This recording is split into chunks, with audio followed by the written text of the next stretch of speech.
Okay, I wrote it down. Thank you, Sancho.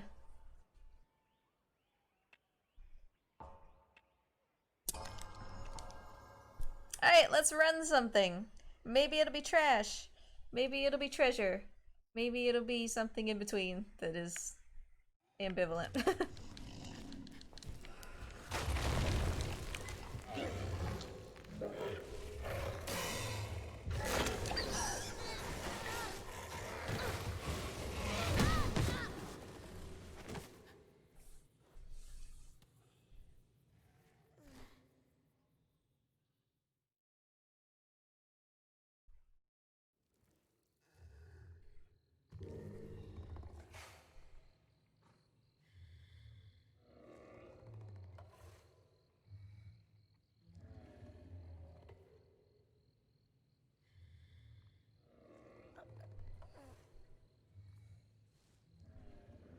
Morty, apparently, just decided to sleep.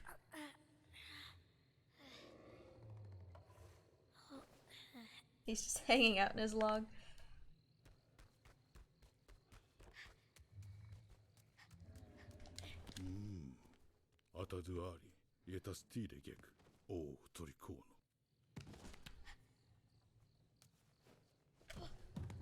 I've heard a lot of good things about Blue Yeti. So that's kind of on my radar too. I guess I don't really know what sort of price ranges those come in. I know that there are some really nice higher end ones. So I'll have to take a look at that too. Because part of the problem is, you know, because I run my stream setup on my lap, it's really helpful. This is the one that I'm using is a lapel mic. It's the kind that you clip onto your shirt, because I can clip it onto the top of my laptop. So if if it's one that sits on your desk, you know, I would either need a boom or to change where I sit when I stream, or how I sit, I guess.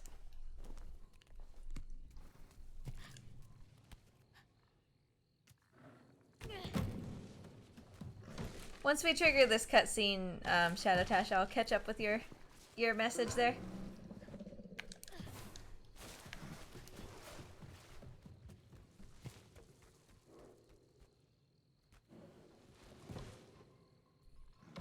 But yeah, this lapel mic used to be my voice acting mic, back when that was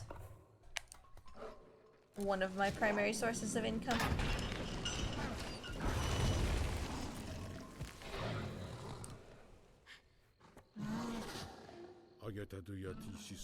Wow, that's really a pull at 250? That did not feel that good.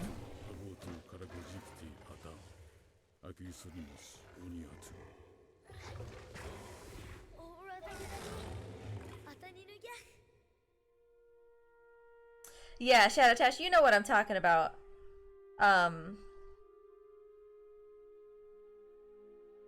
About like why there's random invisible walls.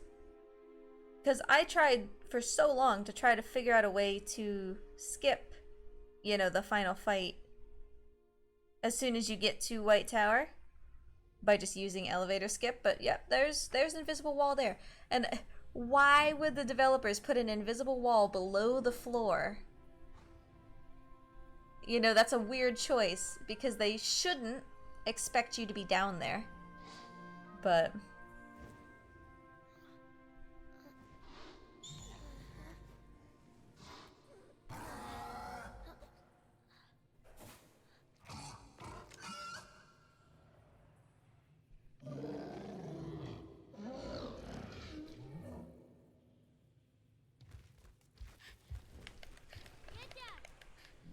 camera.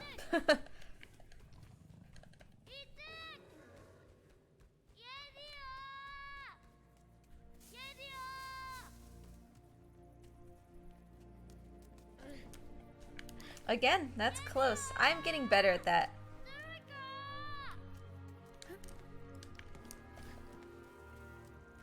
It's to the point where I like nearly have it every time now, instead of just kind of doing this for funsies. So, again, I keep forgetting to split my first split.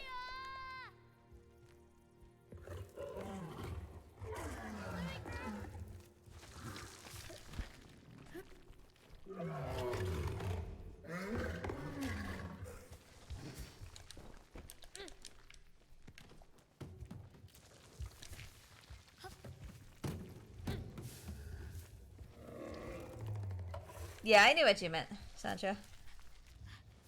I mean, they seem really, really thorough. So, you know, in Last Guardian, it's not just a matter of checkpoints. It's also, you know, these seemingly nonsense, but actually very clever invisible walls. Because imagine how much time that could save. You know, if we could skip the fight right... 23, good god. If we could skip the fight right at the entrance to White Tower.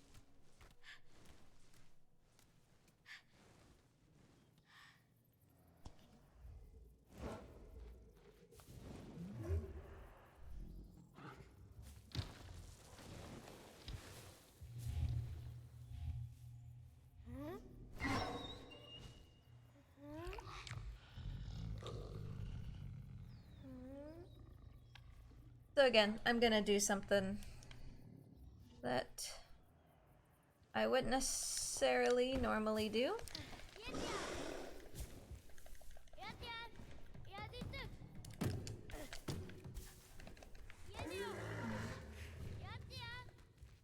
It didn't quite go how I wanted, so I don't necessarily think it's gonna make a big difference, but...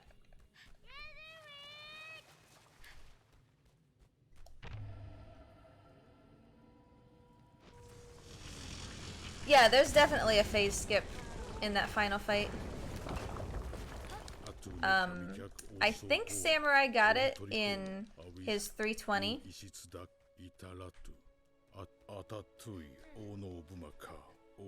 But yeah, there's definitely a phase skip.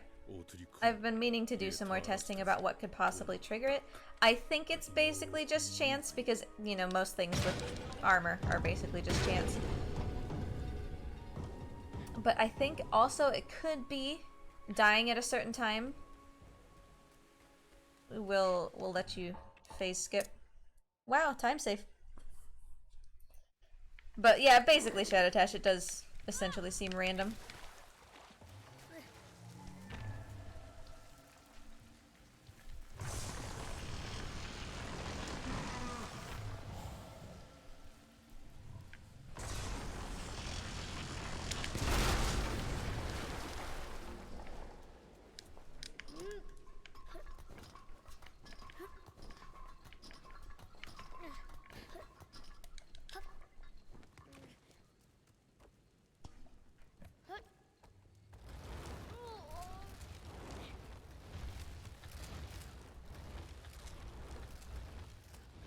Just like, you know, on the tower itself, getting...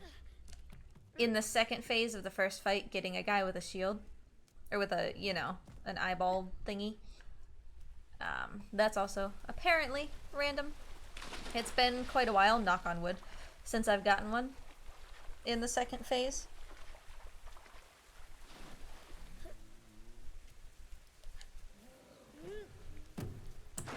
It was an alright throw.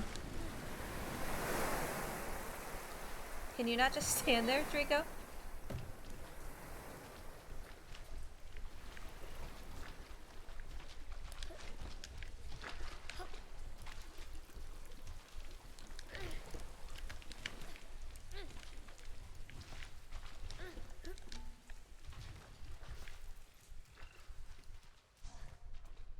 We could have been through here a lot faster, but Trico just kind of stared at me. Plus, it wasn't a very good climb there. But still, we'll be through the whole under 940.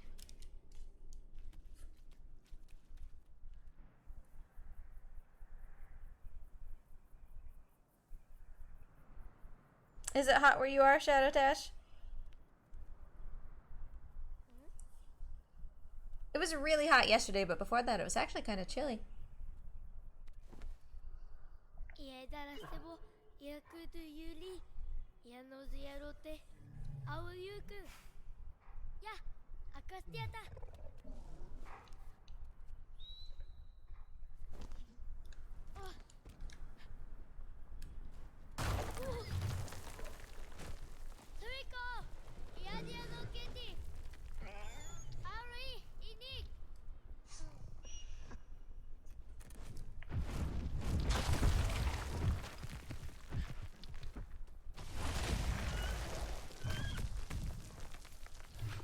Oh, I should have given that lizard treat when I reset. Killer cashed in a lizard treat. And I should have given it.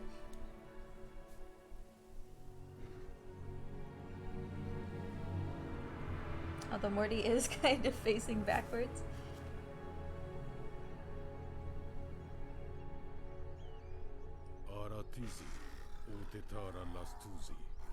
Yeah, it's been really hot, I feel like, lately.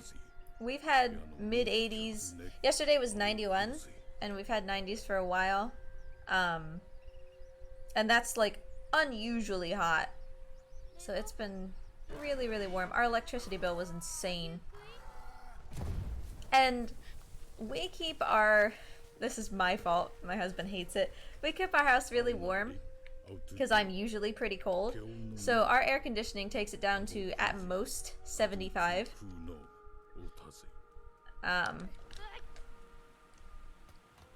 So our bill would have been even more ridiculous if we had taken our house temperature down, like, to what most people would take it to.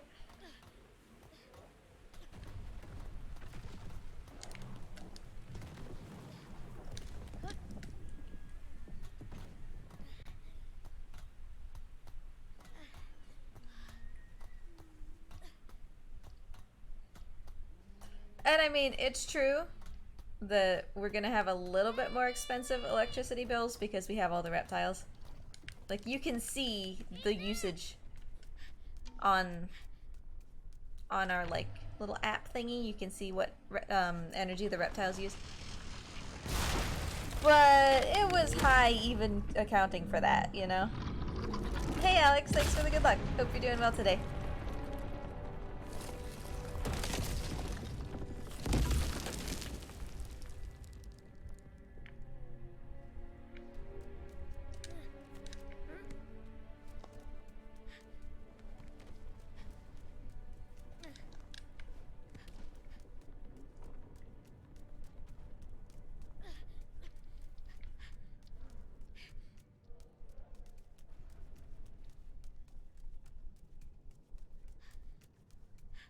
Alright, come on, Trico. Be a good guy.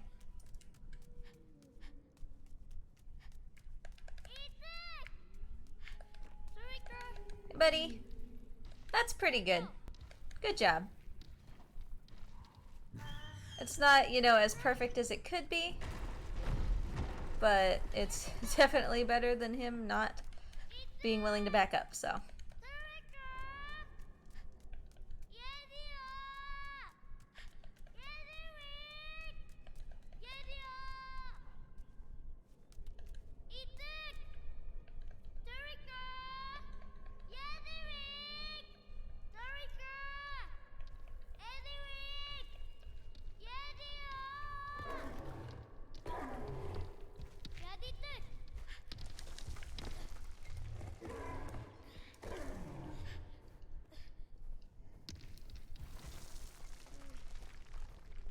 Don't turn your head, dude. Thank you.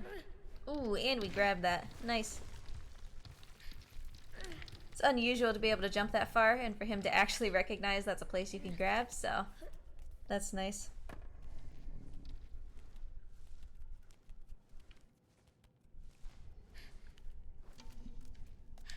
Ugh. Zip to the wall. I was trying to jump, but the boy had other ideas.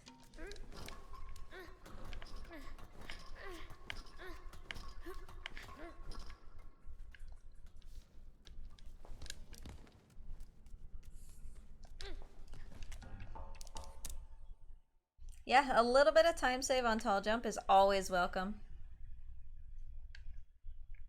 It's a very common place to lose time. A lot of it really does depend on, you know, Trico and how quick he'll do that pillar thing, but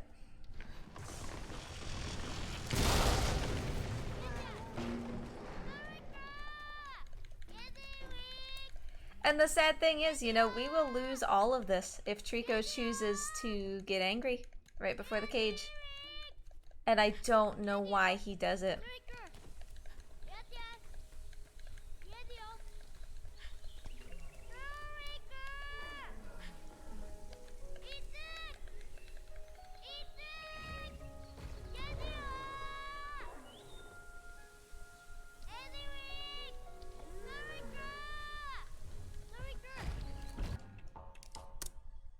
That was good too.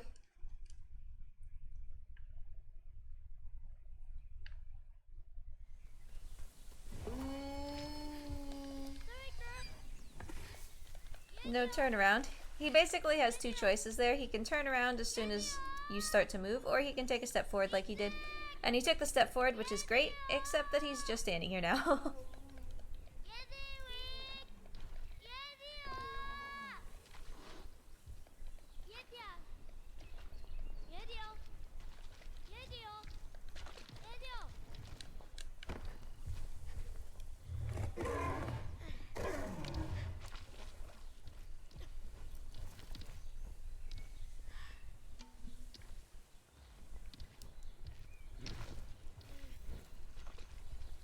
Alright, he's got it. That was pretty average as far as how quickly he noticed this wall that he could jump over. Since I don't have commands, I, can't make that go any faster.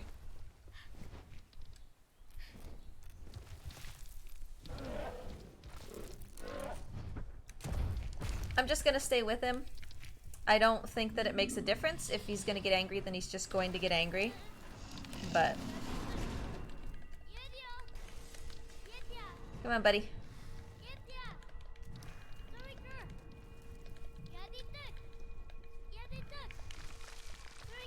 Come on. Oh, okay, so here. He's angry. And there's nothing I can do. So, this will be a pretty significant time loss. I swear he never used to do this. I speedran this game for 2 years with him never doing this once. I don't understand what the difference is.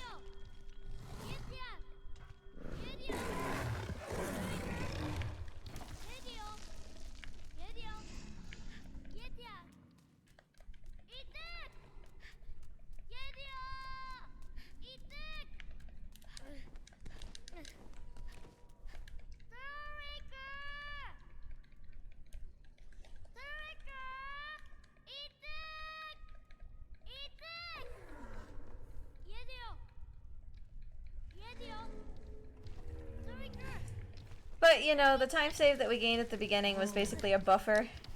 Trico, really? Stop. Where are you going, dude? What are you doing?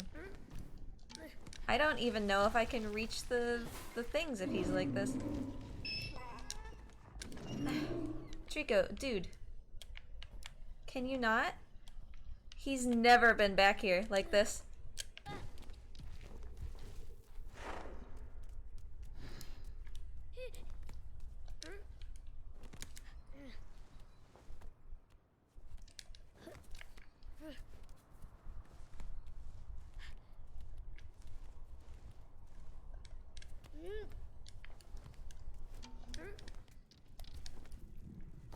Oh, the game always punishes me. Whenever I'm super far ahead, the punishment is significantly worse. To be fair though, despite all that happening, we still only lost the 45, which was expected.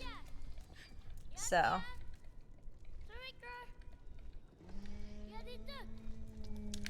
Camera!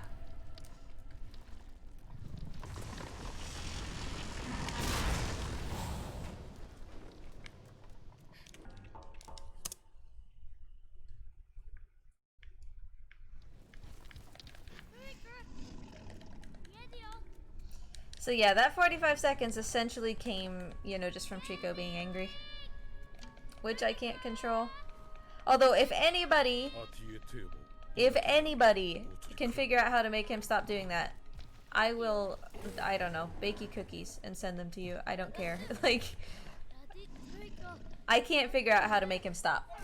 And like I said, I ran this for 2 years and he never did it once in 2 years, and now he does it every time. So if anybody can figure it out.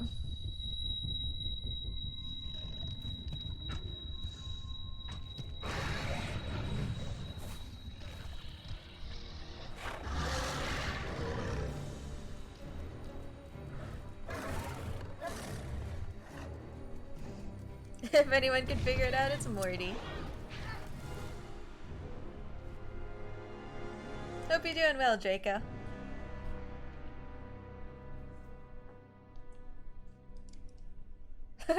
Thanks, Mort. Our vote of confidence in you is well placed, I see.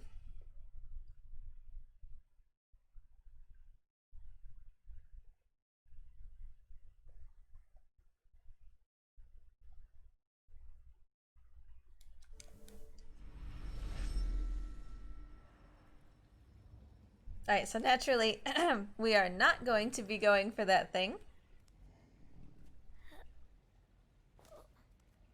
We're just gonna do this like normal. And I don't... Why do I do this to myself? I start a Last Guardian run, and I'm like, okay, we can't reset. I don't have time. I have work to do. And then I reset a bunch. And then later in the day, I'm like, oh god, I spent too much time on this. I don't have time to work.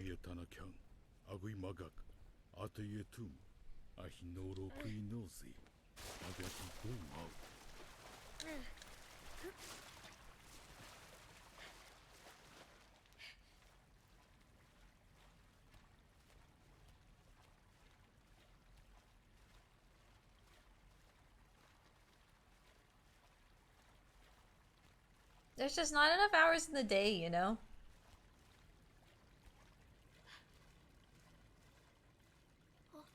That was a nice tunnel. We didn't get stuck on anything.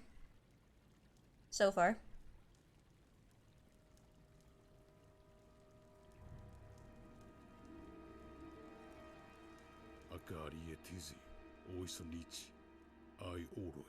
See, that's my problem, Alex. I don't have an open-ended amount of time, so I really should not be letting myself reset. And I didn't used to. It used to just be the first run of the day, that's what we take. But I think it's just because I'm so close to the world record, it's like, well, if I'm a minute behind in the first 10 minutes, why bother, you know?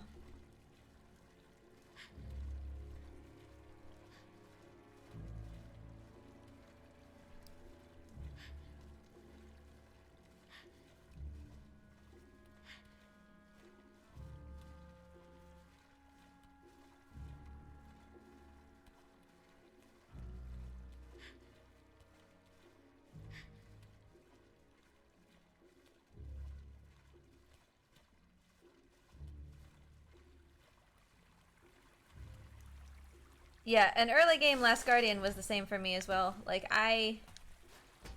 because I, just as you said, because I didn't used to reset, I had the most time save in early game.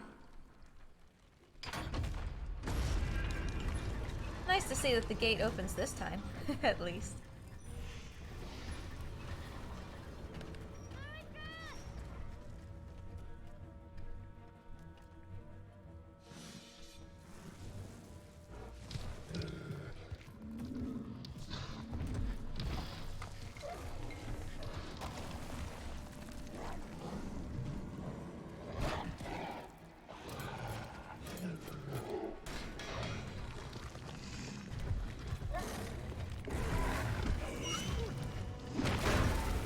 Alright, that's decent.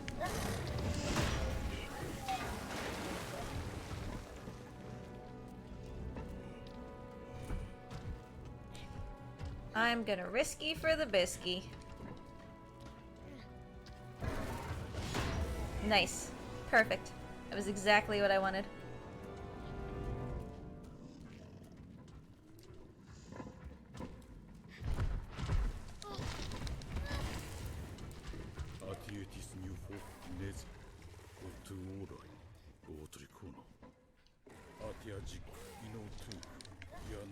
That was really good.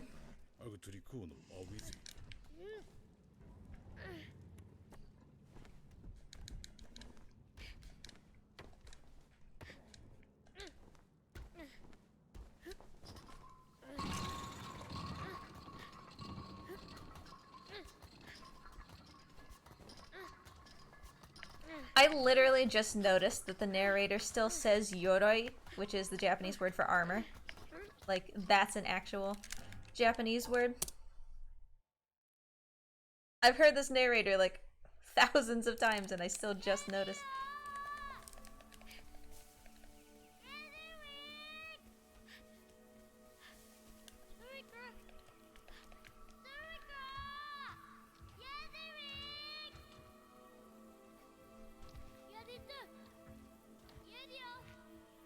So yeah, it kind of sucks that, you know, we have to have a really good helmet skip just to make back the 45 seconds of Trico being a dumbhead, you know?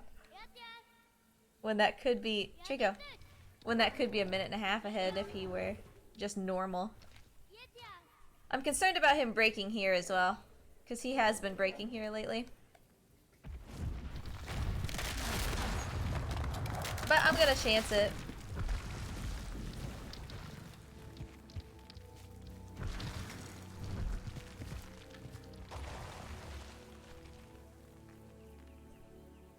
Trico has a pre-scripted event here that has been breaking lately. He is not doing it very well because he was supposed to go behind that thing. So we're already losing time by virtue of him being super confused about how to complete this script.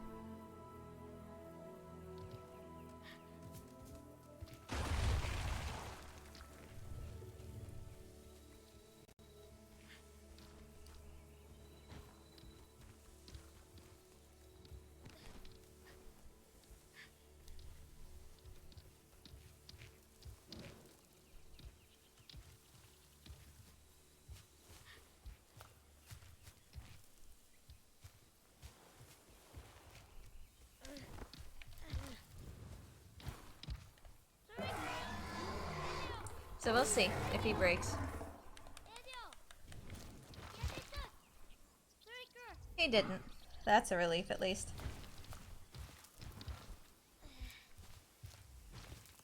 But does he know what to do next?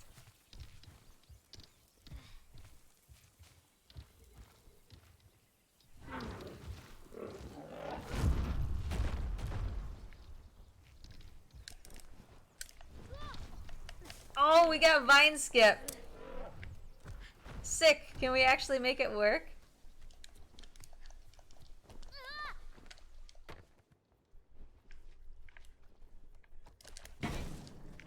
Yeah, it's closed. First try. Come on, Trico. Come on, buddy. Hey.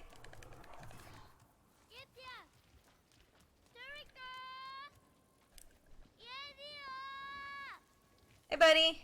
It's closed already. Surprise. I broke it.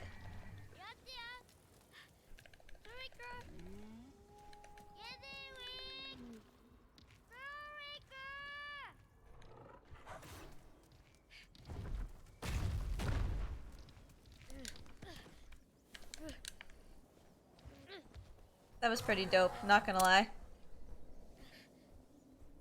I'm actually not gonna split that because that was not even remotely close to where that should have been split. We're way ahead. That was huge.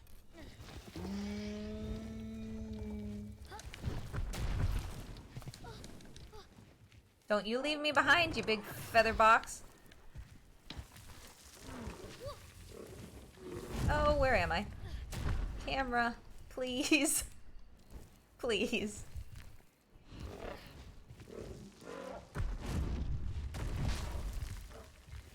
But yeah, vine skip without breaking on the pre-scripted event and then closing the barrel, bucket, jug, whatever, on the first try, like, that's really nice.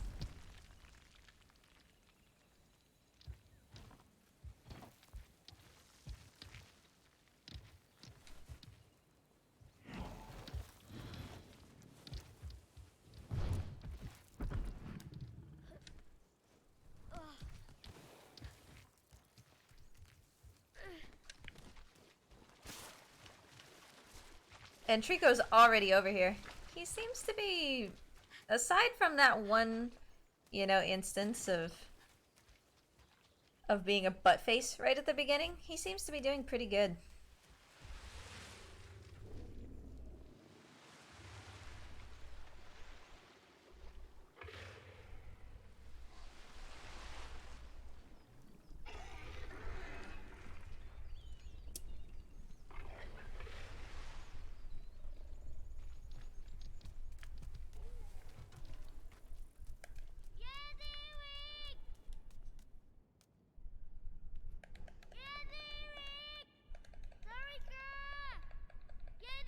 Please don't step toward me, dude.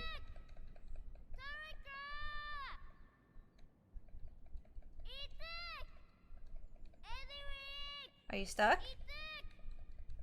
Trico, are you stuck? He did step toward me, unfortunately.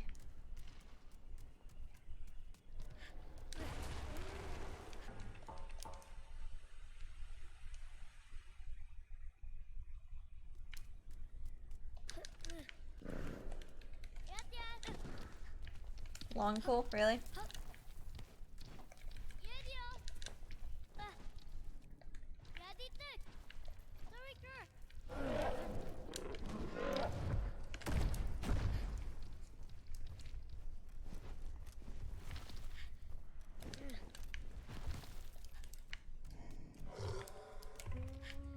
Ugh, controlling the camera in this game is an art.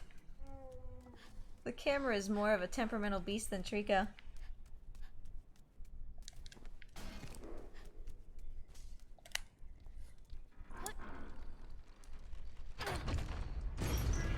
So yeah, I would say obviously that's a gold, considering... Fine, skip. Camera, please. Yeah. I mean, even Shadow the Colossus had its moments, huh? I tend to remember Shadow very favorably, but it is true that even Shadow had camera issues. Not, you know, anything like this, I would say. I think this is probably the worst of the 3 games, but then again, that's having not played Eco.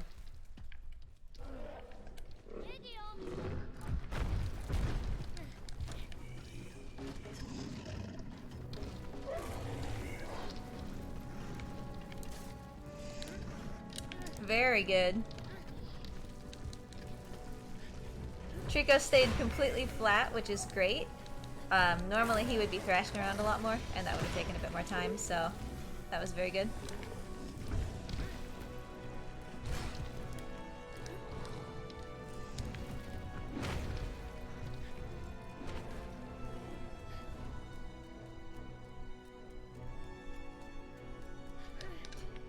You know, I meant to turn 1080 on so that I could see the difference in frames. I forgot.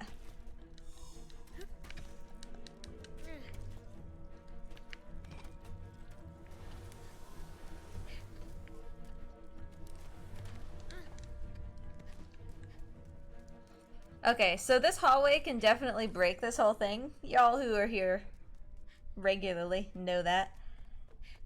I don't know how Samurai has never gotten a broken Trico here. Like, even regardless of whether you hop down into the hallway or not, like, I don't know how you don't get broken Trico.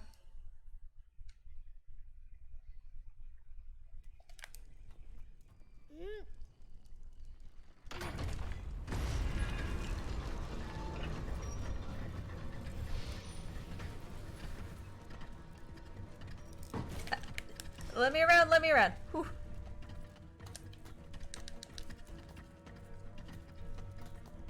That guy was just awkwardly standing right in the middle of everything. He didn't go where I wanted him to go.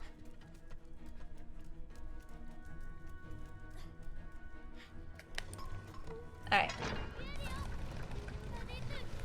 So Trico's loose.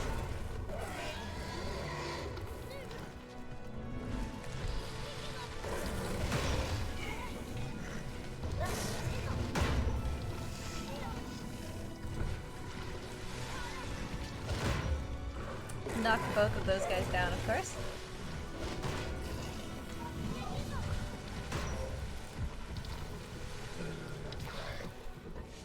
But both guys are in this room. One guy's far, though. Yeah. Yep. Trico's gonna break. He's broken. So that's why I mean, like, watch, I did that the same as Samurai and Satsu, and you'll see that it doesn't matter. He's still broken.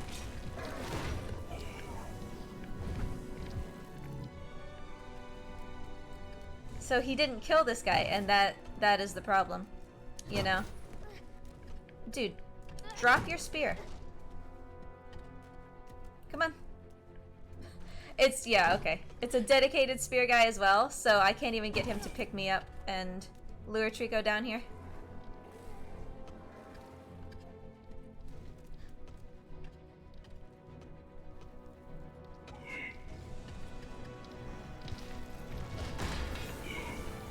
Well, at least he got him on the first go.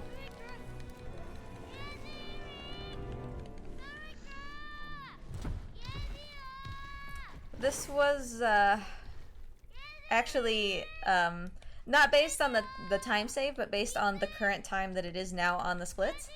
If Trico had not broken and we were entering command skip now, we would be on world record pace. Or we would have been. Come on, Trico. You can see why this is a time loss, you know? I'm just standing here doing nothing. But that's okay.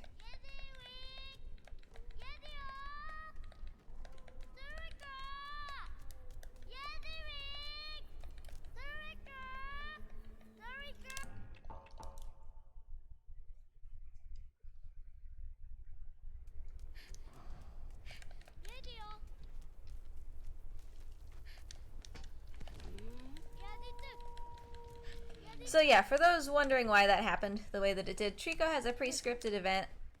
Yeah, Trico strikes again, for sure. Trico has a pre-scripted event that once he's done with the fight on the side where he was trapped, he'll look down the hallway and then do that big long run thing, which you did get to see. He did do the pre-script. He runs down the hall, and you get that cinematic shot of him, like, bursting out the front and smacking that guy in the face. The problem is that if there's any soldiers left... If there's any soldiers...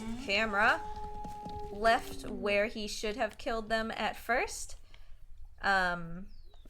he doesn't know what to do about them because they're supposed to be dead. And that's what causes him to do that really slow walk. Thank you, Trico. Sit down.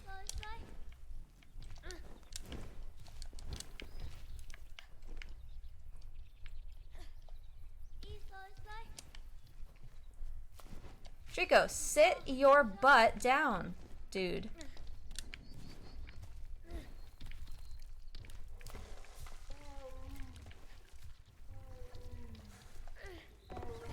Alright, well at least we got that on the first try. So we didn't lose time. Camera! What are you looking at? We didn't lose time, but we had the opportunity to gain a minute or more, which was kind of planned.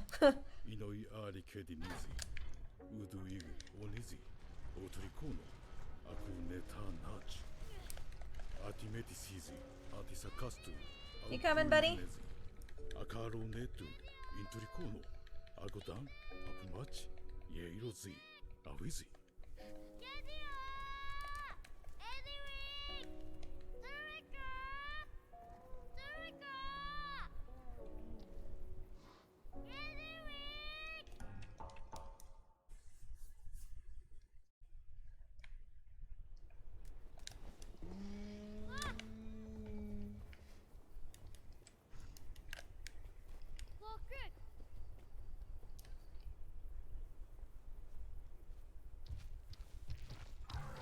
Yeah, I mean, you're not wrong, both of you, to feel like the camera is the enemy. And it's great for casual players, I will say that, because it does do this really cinematic stuff and it's very nice to look at, but as a speedrunner, when you're trying to look at something very specific so you don't, you know, bite the dust, you don't want the cinematic stuff, you just want it to do the thing that you're saying to do. I don't know if any of you have ever ridden a very temperamental horse, but that's what it feels like to control the camera. It's like kind of doing the thing that you want it to do, but you're still kind of like, stop it, you know?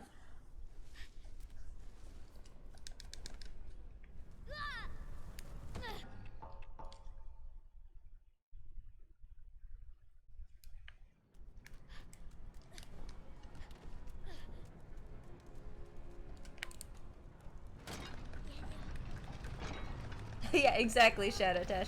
Like the jump, to get rid of the eyeball the first time that Trico catches you.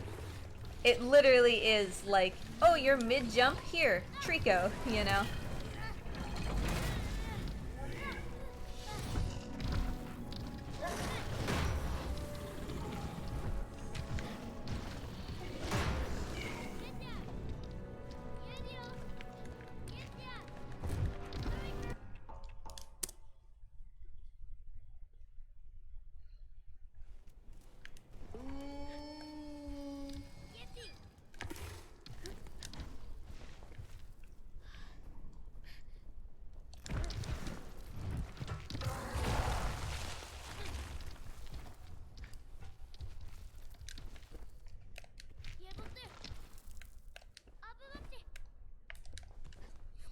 This is a really hard series of commands for him to understand, and I'm not really sure why, but he did a very good job today. He tends to get his head kind of wedged in that alcove, and then it's impossible to get him out.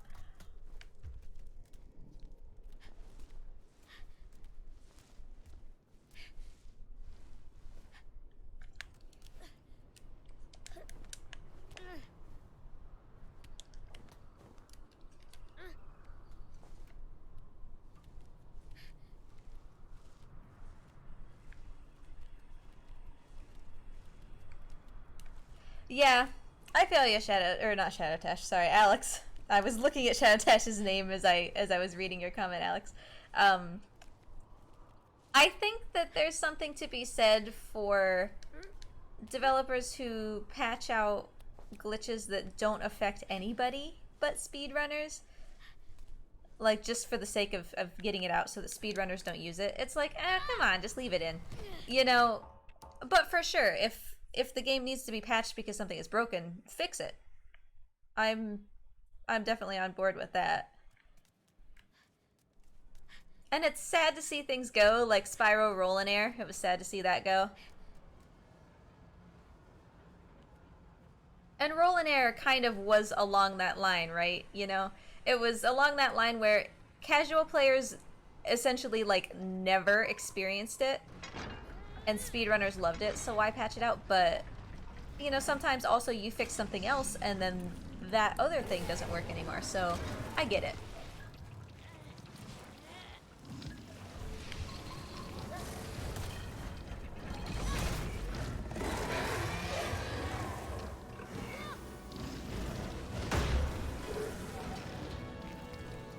Yeah, right, Alex. And, you know, if... It depends, on what kind of is happening. You know, if it's...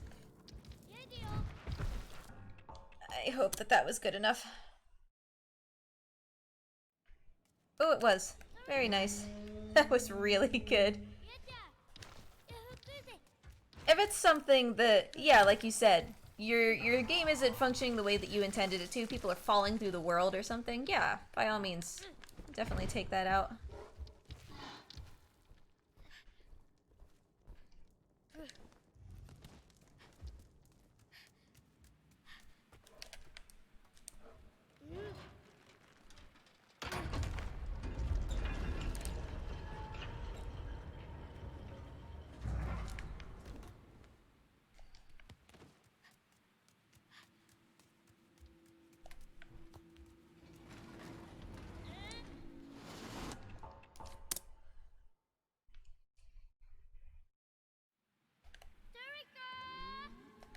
I feel like speedrunners don't help their cause by joking around being games being broken, buggy messes doing marathons. Yeah. I mean, I really like glitched runs. Well, I guess I can't say that. I like some glitched runs. I have always been pretty vocal, and to the people who run these things, you know, absolutely no ill will. If it is fun to you, then it's fun to you, and that's great. But I personally don't like watching, like, Ocarina of Time comes to mind, where there are some categories where you're essentially just in a menu, and that's the only part of the game you ever see. It's just very specific menuing to put certain items into game memory, and then suddenly you're just at the end, you know? I'm not a big fan of those, but I mean, if people like to run them, then let them run them. But I think that's a good example of what you're talking about, right, Alex? Where, you know, that is definitely a very buggy thing that you can do, and people are showing that off and joking about it at marathons.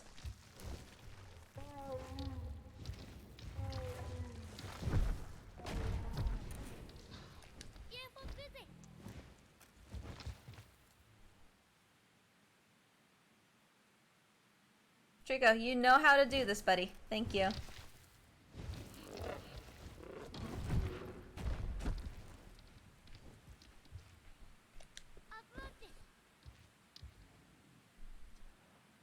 Whoa, you got confused there, buddy? But yeah, I don't really have a preference for one over the other, glitched or no major glitches runs. It mostly just depends on what the run itself looks like.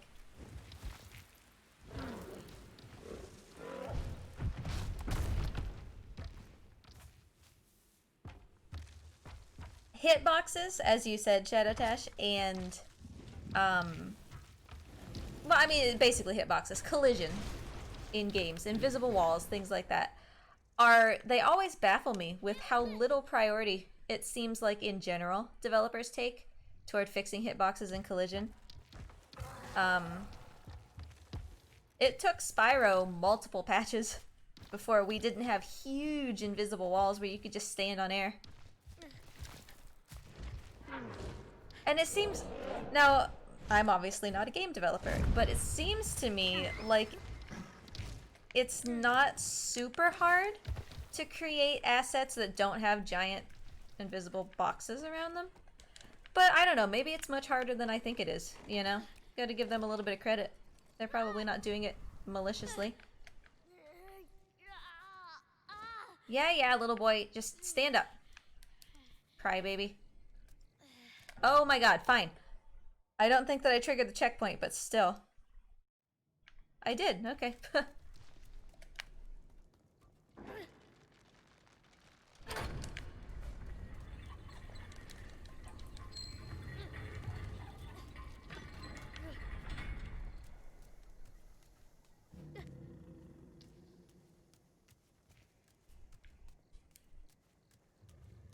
It's only your legs, don't worry about it. They're just in pieces. Walk it off. See, yeah, Alex, I don't actually really know too much about collision, so I'm totally shooting in the dark, and I'm probably way oversimplifying something that's much harder than I'm giving it credit for. Whoa.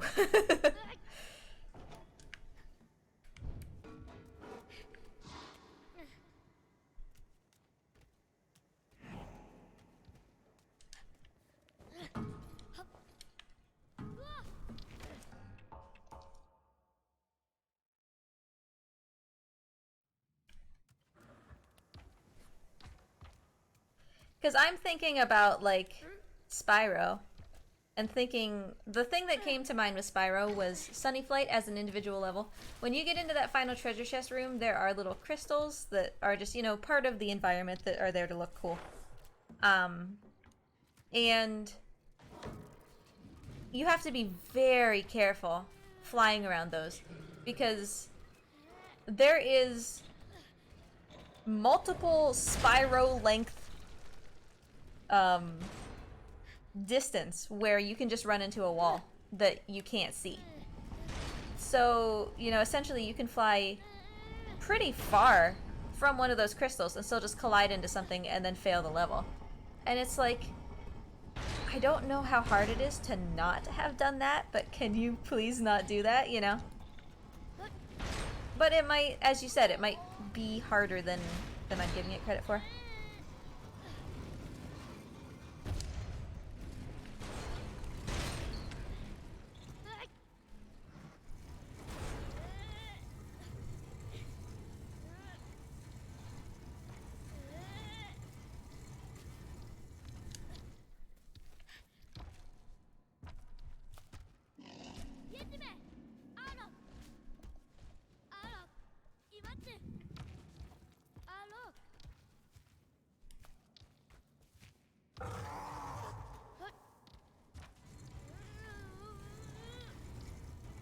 I did have Trico break here the other day. Very unusual for him to begin solving this puzzle and then not see it through, but he dropped it and then I couldn't get him back on it.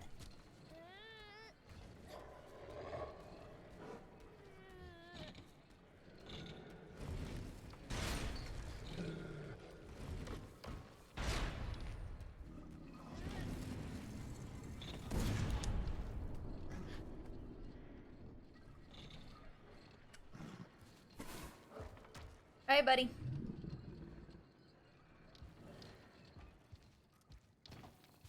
We're a decent amount ahead, so I'm not gonna try any funky business here.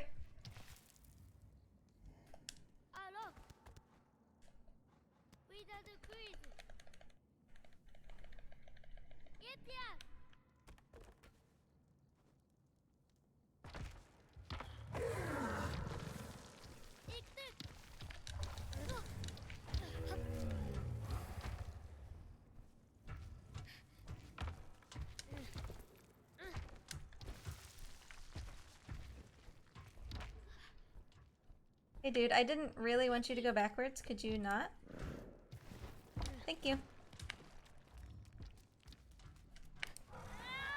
He's been good.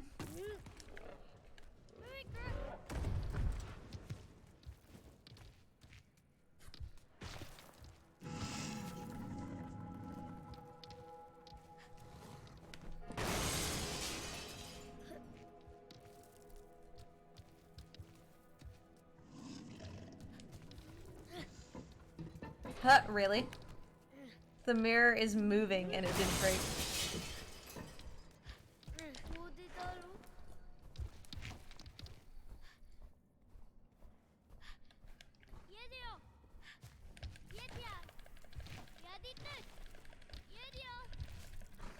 Hey Trix, buddy. Hey buddy. Dude. Trico. Is anybody home? Okay, well I'm just gonna go without you then. Trico. Hi. That's still slower than if he would just pull off of the broken shards, like, right away, but it's better than just standing and waiting for him.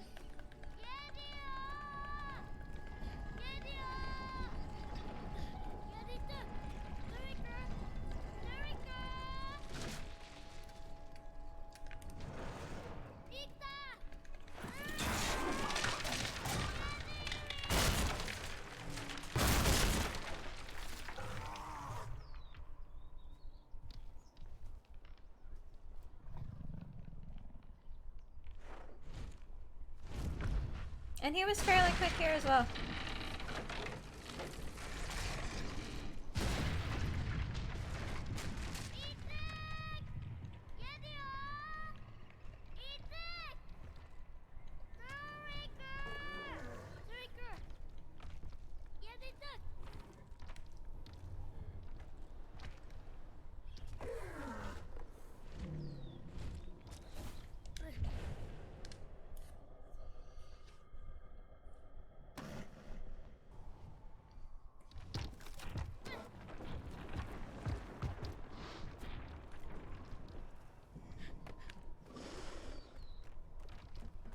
Has there always been a pot there?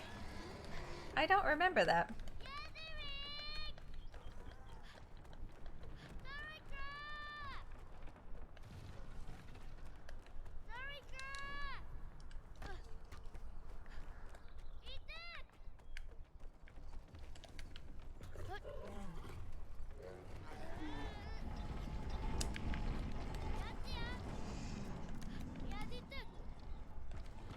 Focus, buddy.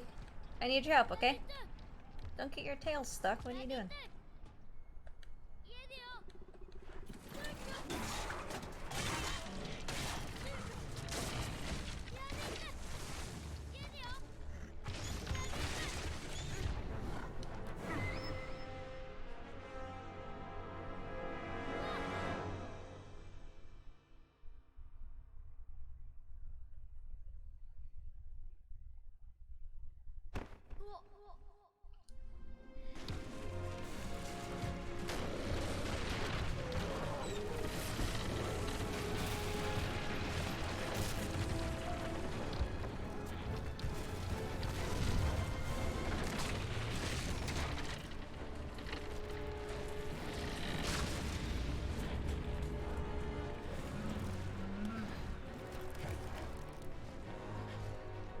I keep thinking that surely there has to be a faster way to do this climb. I don't necessarily... Can you not? I don't necessarily think that there is, but it just feels really slow.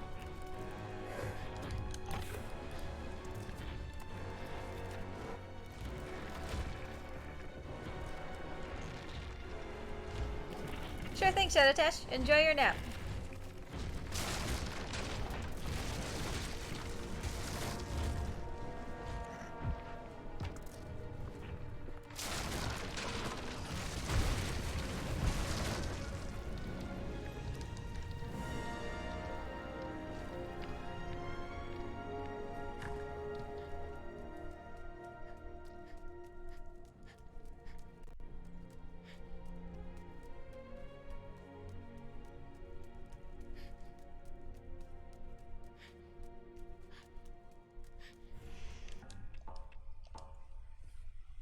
I always want to reach down and split there.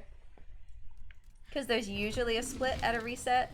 But that one's so close to the previous that I didn't create a separate split.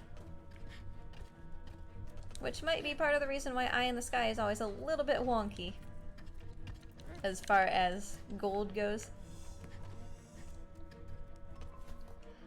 Hopefully Trico doesn't get stuck here. He's been kind of notorious for getting stuck lately. He'll just stay in the hallway forever and not come down to fight.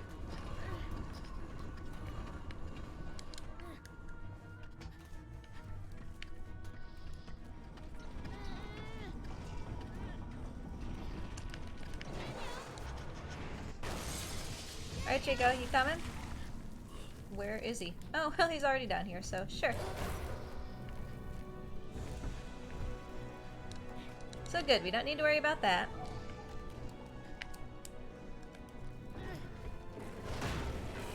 Both those guys are dead. Way to go, dude. Hey! Stop right there so that you can just walk through this door. Hi! Stop! Hey! Good job, buddy.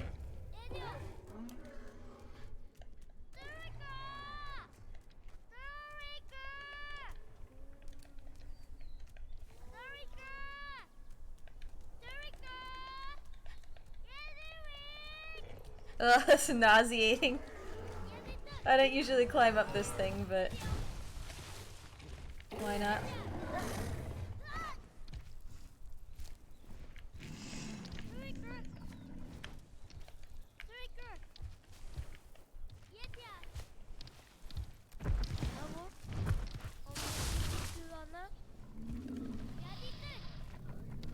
Alright, calm it down, my man. Calm it down. Calm it down. You good?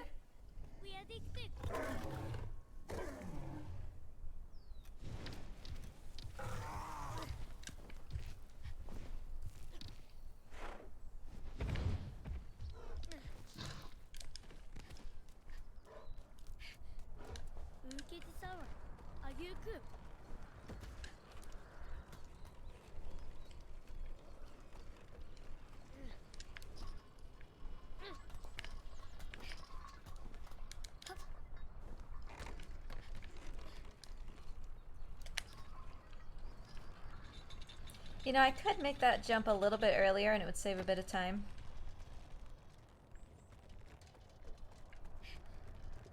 Because if I made it earlier, I would be further away from the chain and I would fall further before I grabbed it. So I wouldn't have to slide down quite so far. Falling is faster than sliding. Might save, you know, a second.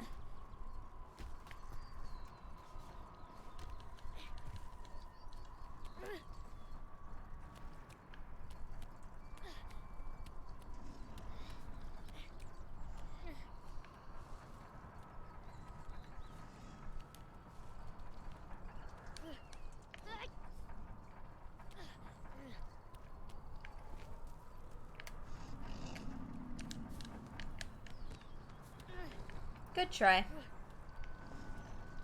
It was pretty obvious right from the jump that that one wasn't gonna work.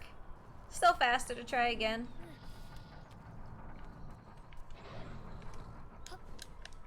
There we go. Because then we don't have to solve the entire back of the eyeball, so.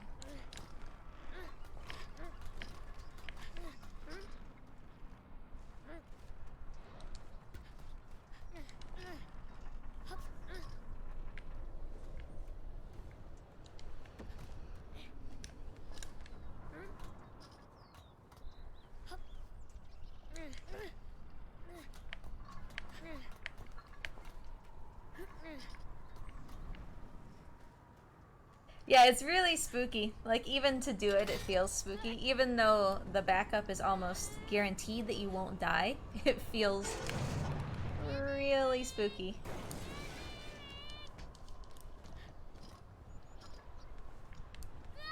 Okay. I couldn't grab a single one of those. Great. Great. Great.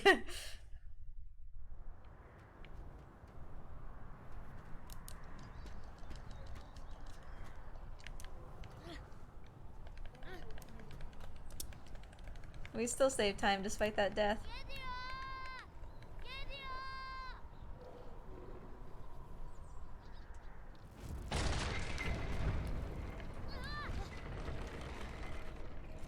You good, dude? You know how to solve this. You can do it. I believe in you.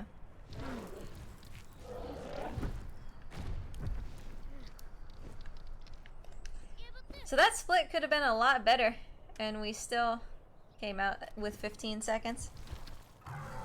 You know, first try eyeball, and obviously not dying.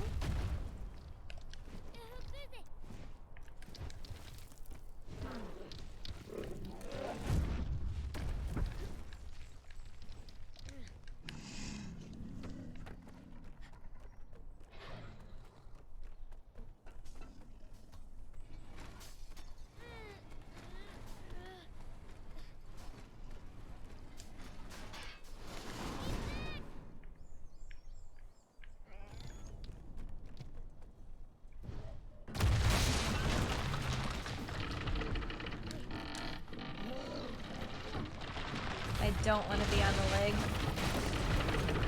Stomach is kind of even worse, but...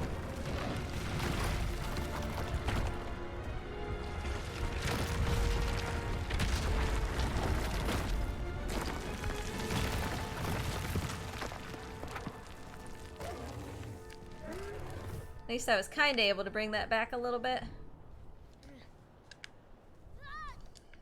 It's been a little while now since the last time I got kicked off of there during the cutscene, but it definitely still happens.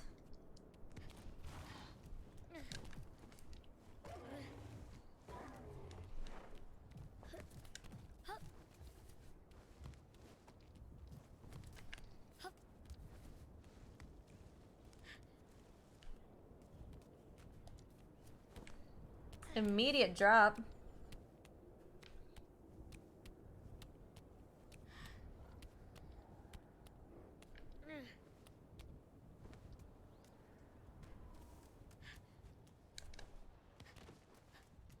And for those unfamiliar, we do that hanging off of that ledge instead of just walking across in order to skip a cutscene.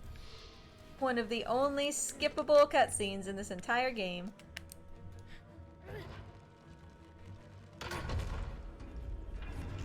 Yeah, that bridge, that whole, like, the bridge is breaking, you have to get on Trico bit, and then the cutscene. All of that is super dangerous. One of the most common places, honestly, for me to die. Because if you fail to get a good hold on Trico, or, you know, the boy stumbles right as you try to jump onto Trico, you're done for.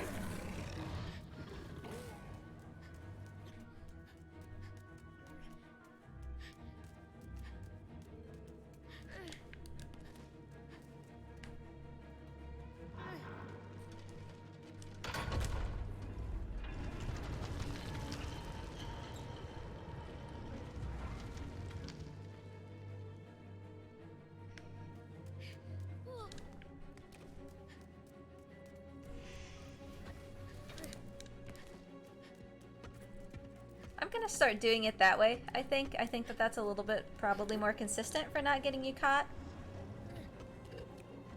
than doing the shove.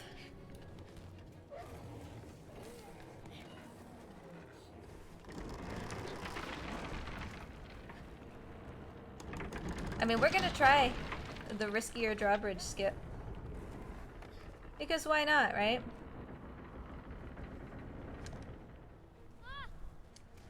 And I did miss it. It was very close. We'll try again. We'll just be right in front of the scaffolding.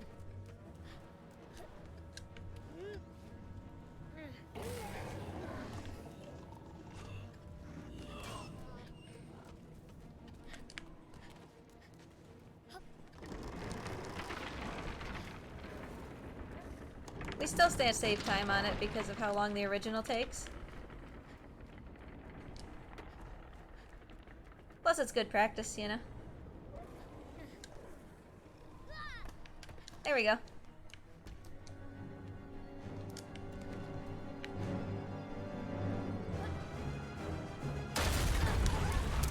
So yeah, still really good time save even though we failed it the first time.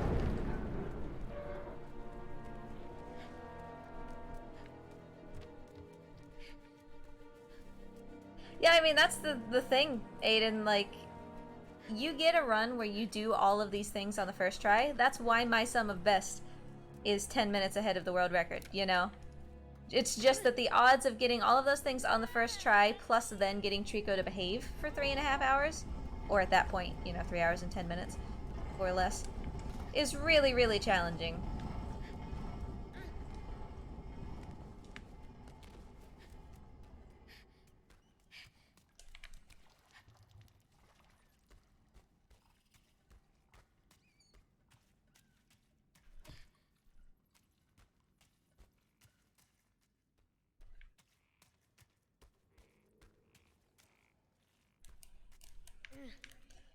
Immediate skip. So that's great. Always love to see that.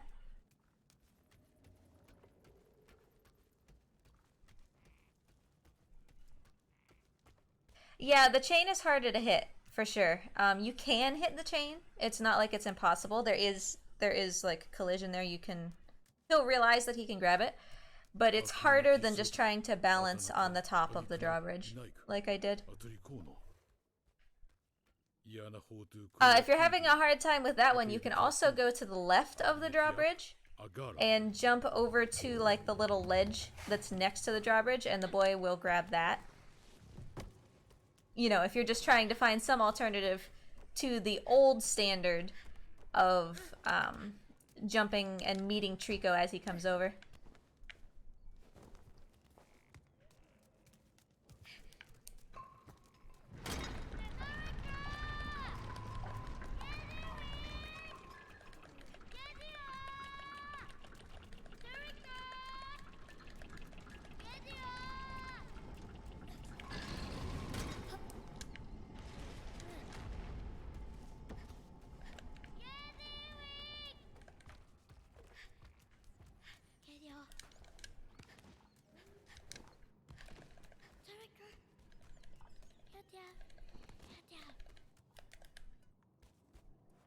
So hopefully we won't be in dark room for too long, because I know that you all can see literally nothing.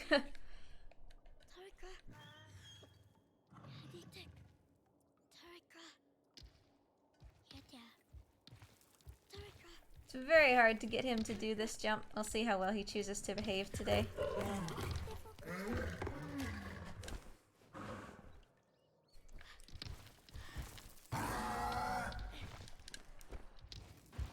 He got it. He understands, which is kind of a big deal.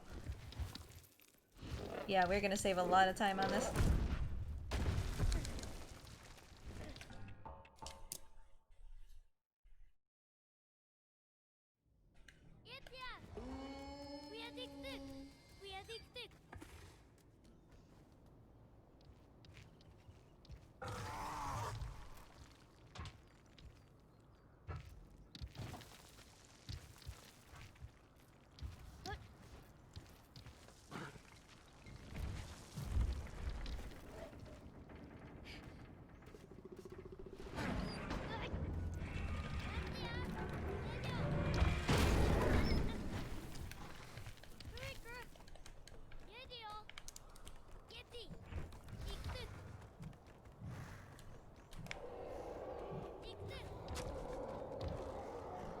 Couldn't quite get it.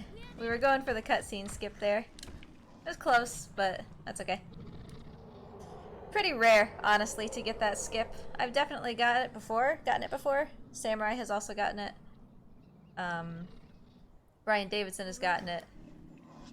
I'm not sure that Satsu has ever gotten it in a run that went on to PB. But still. It's not like a super long cutscene, so it's not, you know, crippling to not get that.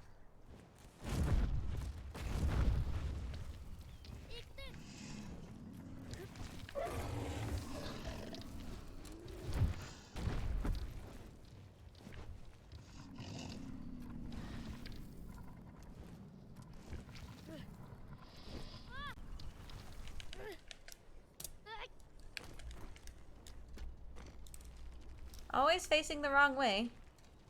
Because that's just what the boy is good at.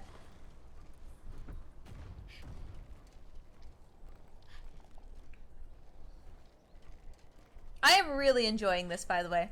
I have not had the game behave this well in a long time. Because remember, it got to the point where, like, Trico was glitching into walls and merging with the environment and all sorts of stuff, and I couldn't figure out what was happening, and, you know, I resorted to, like, uninstalling and reinstalling and all sorts of stuff to try to fix it.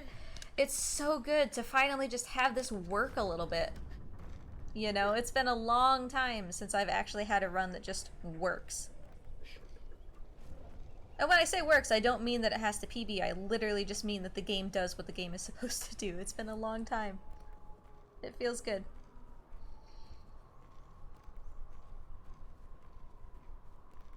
Yeah, the jump to the rope is really easy to miss. It looks like it's simple, like, oh yeah, you just jump into it and he'll grab it.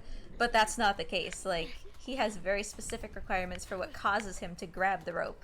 And depending on if you miss it, like, depending on where you tried to grab it, what side of the rope you were on, all sorts will change what checkpoint you trigger. So you could go all the way back to the drawbridge where Trico jumped from. Hey Elzeri, thanks for the good luck. It's going decently. I don't really think that we're on world record pace. If things go superb for the rest of the run, we could make that up and we could bring it into a world record, but I was just saying, for now, I'm just really, really happy that the game is actually, like, behaving like a game. I'm actually gonna go back and do this again. Come on.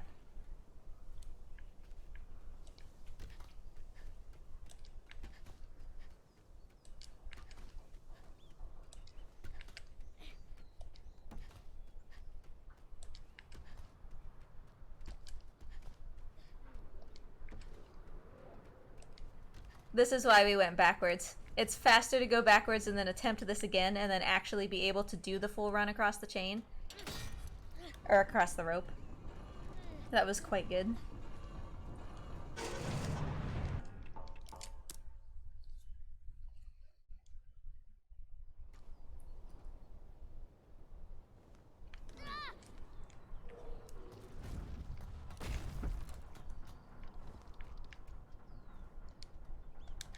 No, no, little boy, what are you doing? Get up here. Now Trico's gonna turn. Ah, everything went to pot. Okay, Trico, up there, buddy.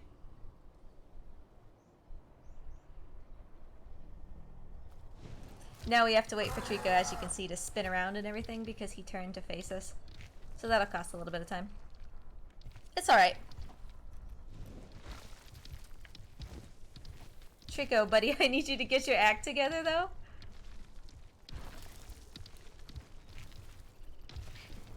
Thank you.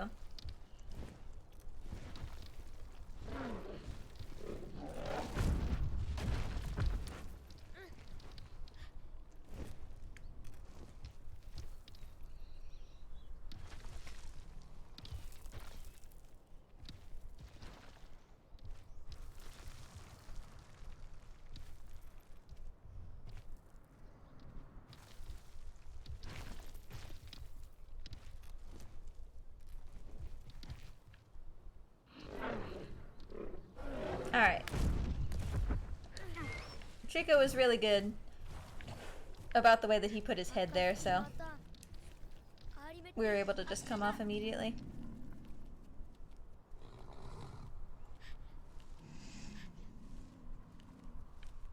Man, if we can get Coliseum despawn, we're looking pretty solid here.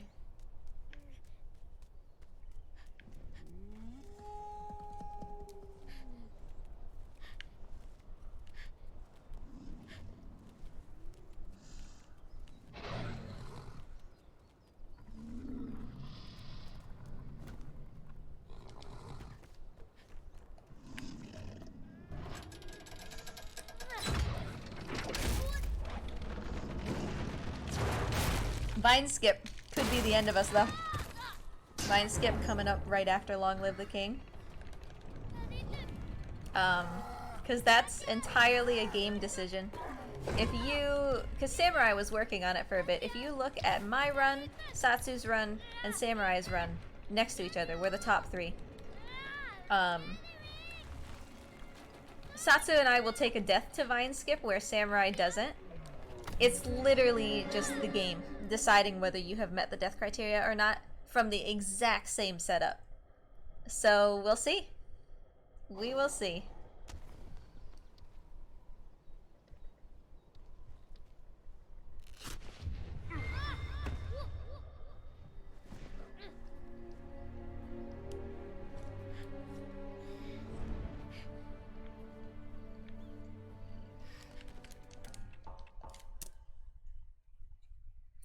Okay, so how much time Trico takes to do all of this is entirely up to Trico.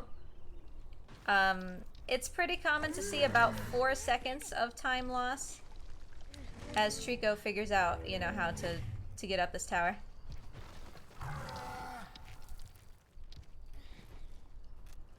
So that being said, I am going to put my faith in my fuzzy boy and actually step away for a minute and hope that he continues to climb this on his own. I'll be back in just a minute.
Alright, I'm back.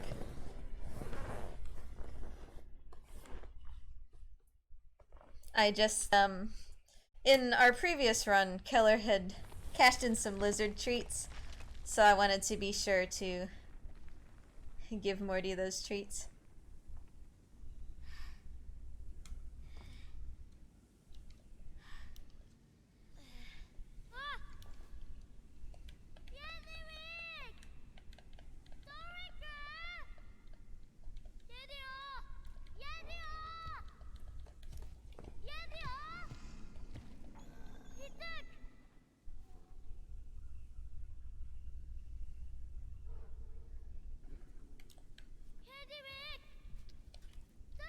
Trico's tail is stuck again. That happens a lot. There you go.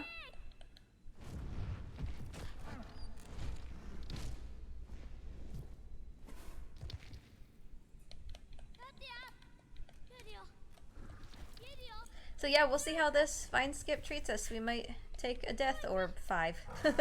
Or we could just, you know, get it the first time.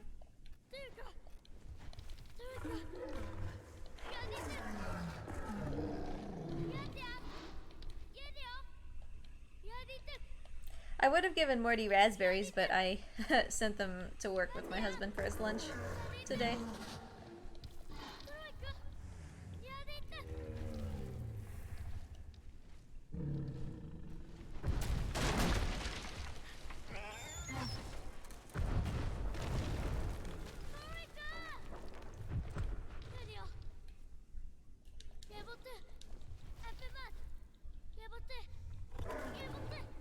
You got it, Trico? You got it. Good job, buddy. So worst case scenario, you know, we fail the vine skip and it takes us back down here.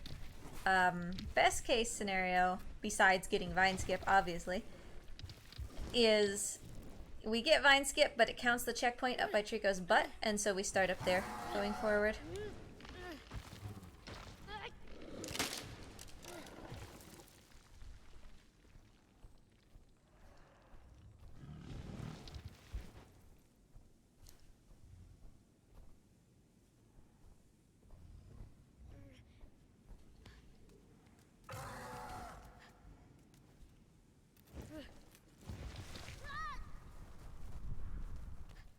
It gave it to us. I was not sure for the entire duration. I was not sure. I couldn't tell if the screen was fading. Good. Because that fall is essentially exactly the distance in this room that constitutes a death. Like the fall distance, you know, is the same as the death. So that's why sometimes you die there. It just depends on what the game chooses to give you credit for first. Grabbing and canceling your fall damage, or falling far enough to die, basically. It did look sketchy, because the lighting changes and gets darker as you go down just as part of the lighting, so I was like, oh yeah, it's totally fading, we're dying for sure. But then we didn't, so yay.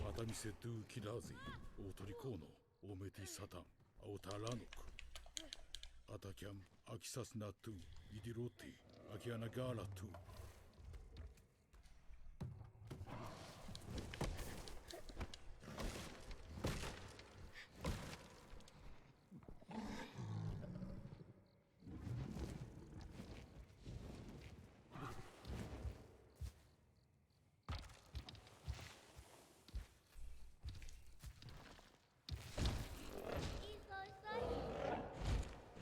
Morty, honey, I just gave you those blueberries for treats, hoping that you would come out and be social. And now you're hiding behind your log again.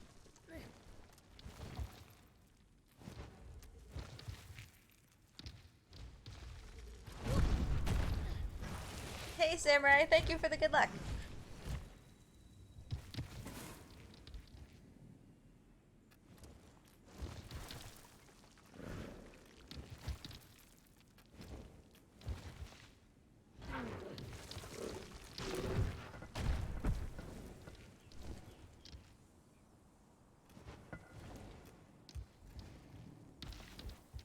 Yeah, the splits are pretty decent. We had some missteps toward the beginning. It's alright. It'll still be interesting to see what time this comes out with, but Trico broke in the hallway before command skip, so I think that alone is going to push us behind Samurai. Or not Samurai, Satsu. You're Samurai. Push us behind Satsu. Which is fine. I wasn't even sure today that I wanted to finish a run, so...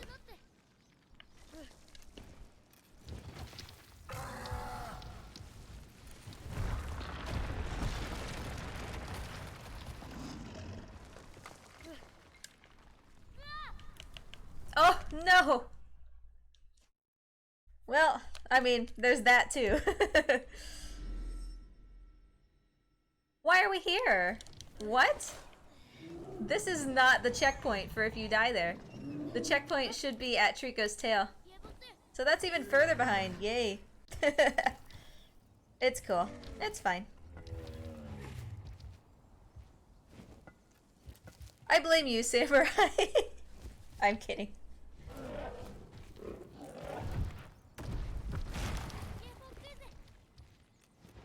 You always respawn there? Really? Normally I respawn, like, over where you're supposed to just jump to grab Trico's tail. And then I just have to climb Trico's tail. Fine, I'll just do the safe grab. Look at me being all greedy.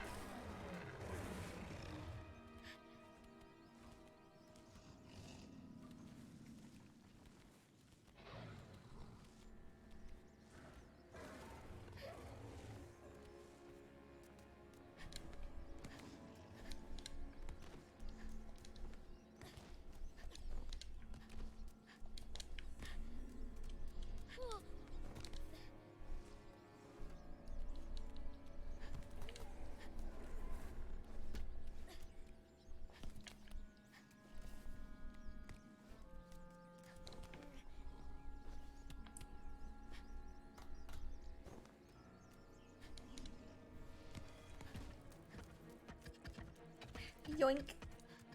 Alright, I'm not gonna try to push one of these guys out of the window. We've lost too much time. If I get caught, that's just... that's gonna be that. So, we'll just knock these guys down and call it good. I mean, I guess I can shove this guy and whatever. But... smash! Trico, you didn't smash.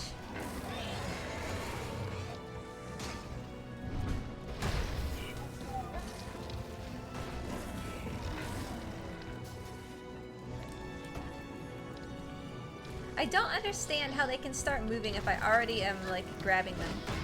I don't get it.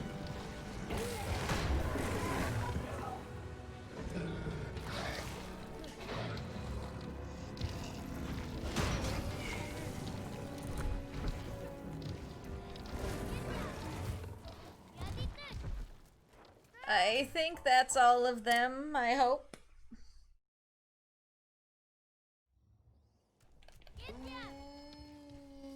Trico, where are you going, dude?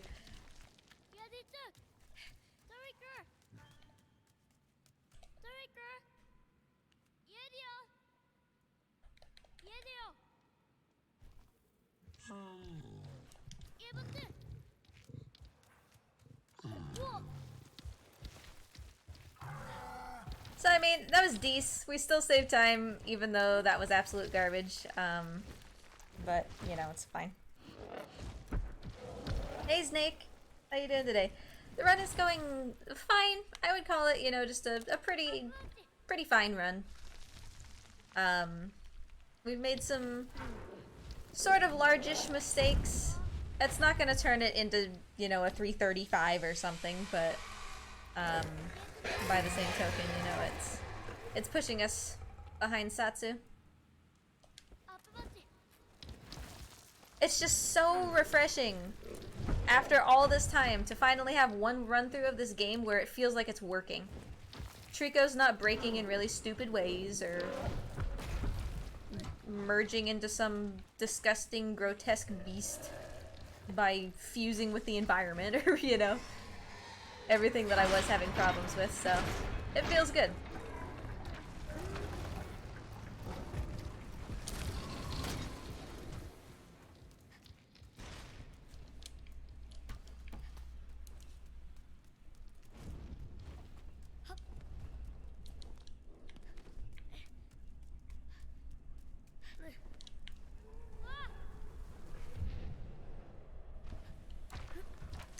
Not really where I wanted to be, but... Little boy, please. Little boy. Decide if you're going to be on Trico or not, and then just commit to one of those.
Happy to see your run isn't dead yet. Yet is always the operative word, isn't it? Because as we all know, it ain't over until the timer stops. Literally until the very final moment, there are shenanigans.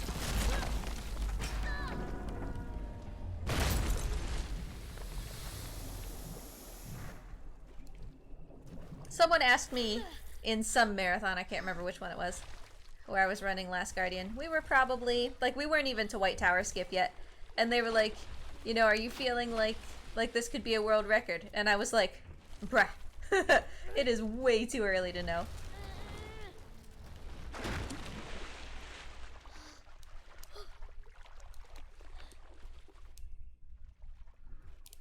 Cole?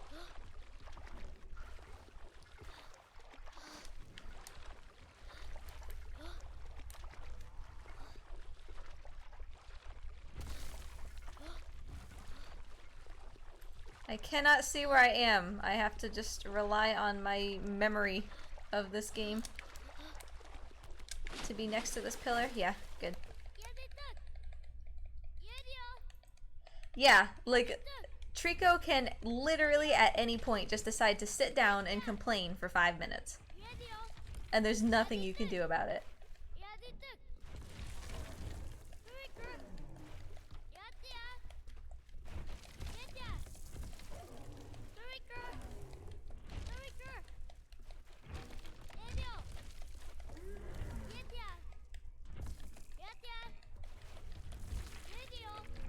Come on, game. He's standing on him. Give him credit.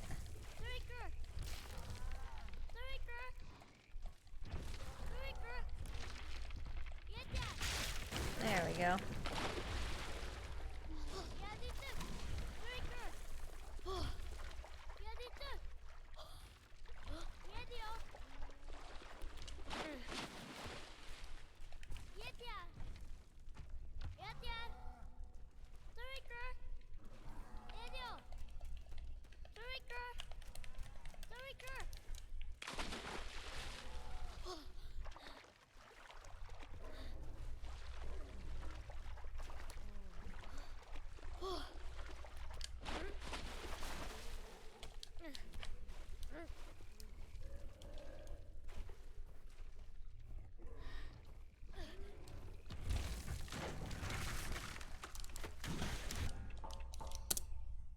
Not bad. I split, but it didn't split at first.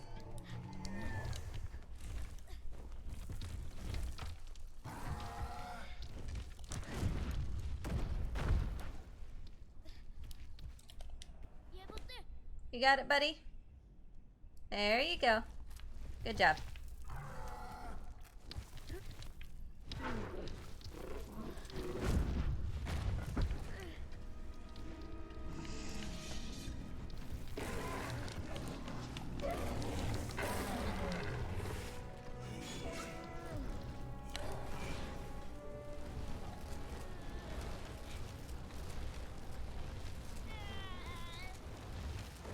Nice slide on this box this time. It actually stayed straight.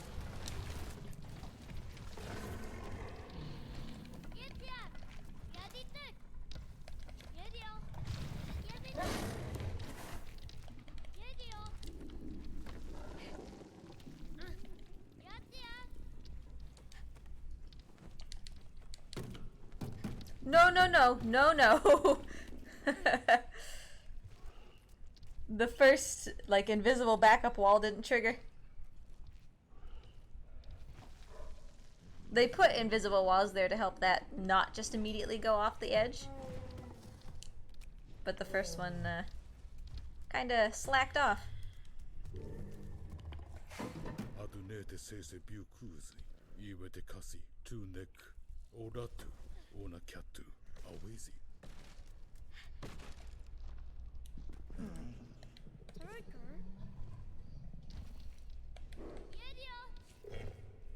Do your little dance, dude.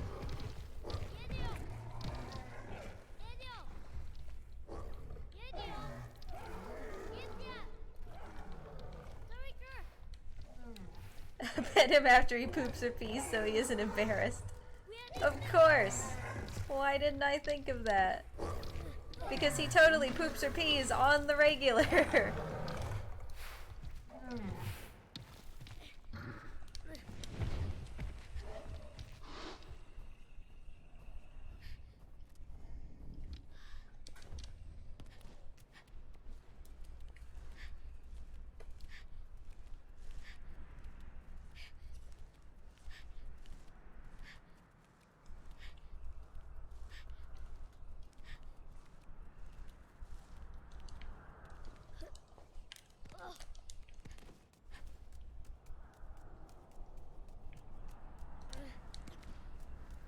I mean,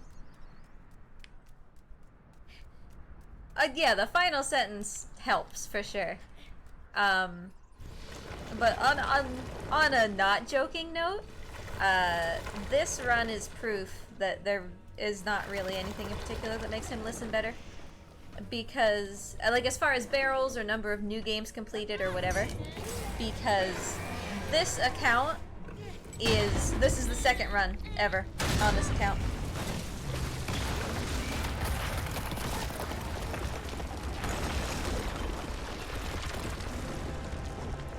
In Trico, I get a two no.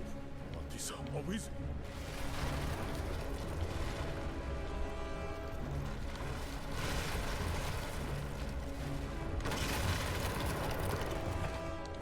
So yeah, you know, I was positing before that maybe it was the number of new games you had completed or the total number of barrels you had given Trico or something that seems to influence how well he listened. But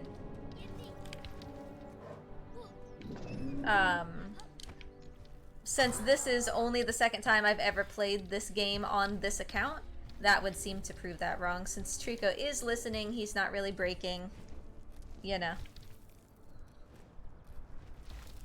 How do you get Trico to look at you? You pray. That's how you complete this entire run. You pray, and then things happen. And maybe you have a world record, or maybe you have a time that's 25 minutes slower.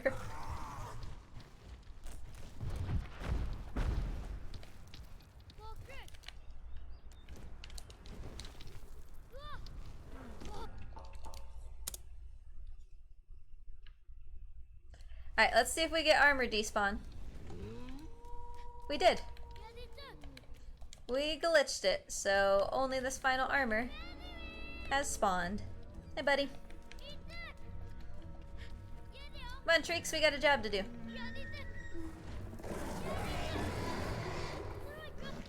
Thank you, Shade Strike. Hope you're doing well today.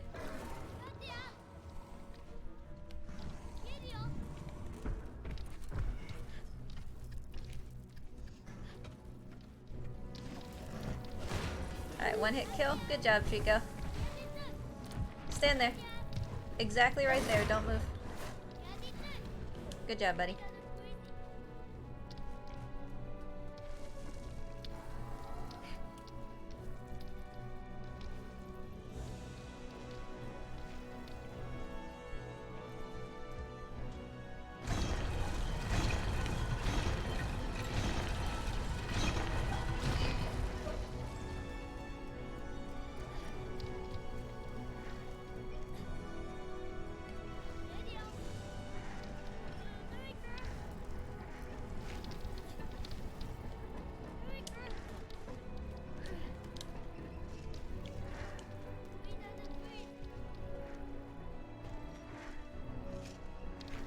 Trico, don't mess with this too much, please. Is it doing the music glitch? I guess probably.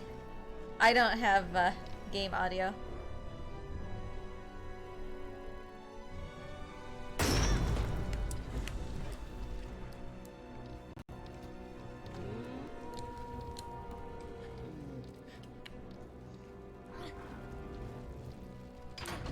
Is that so? I wasn't sure if it was like every time that you get the glitch, it also does the music thing. I mean, I guess that makes sense, right? Because it doesn't know how to handle the fight if the fight didn't play out like it expected.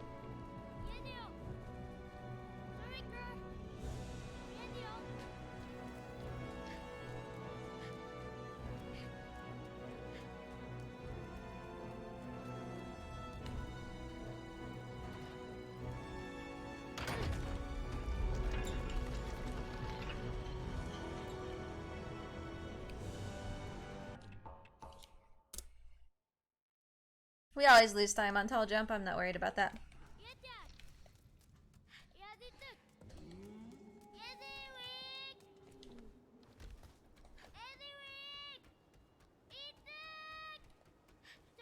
I'm assuming that at this point the music has stopped, yeah?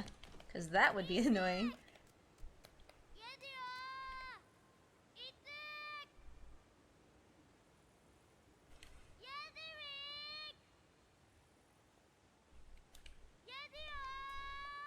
Now, I did have an absolutely atrocious cage puzzle the last time I did this, so...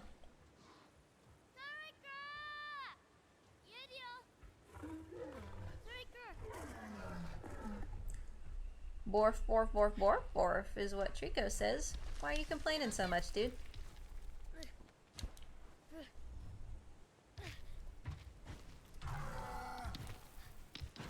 I'm stuck, of course.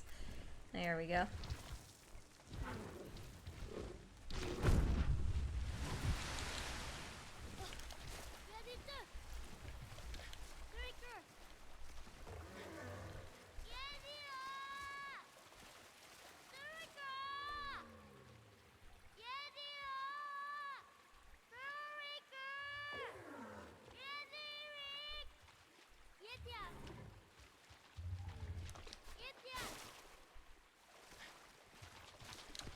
Trico, did you actually understand me this time?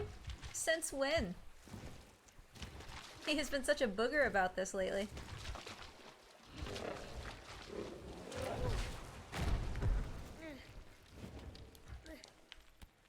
I knew I was gonna grab his face. Way to be a troll, after all. You can't just drop down from his face because there's actually like a stone walkway right underneath you and you'll just break your leg.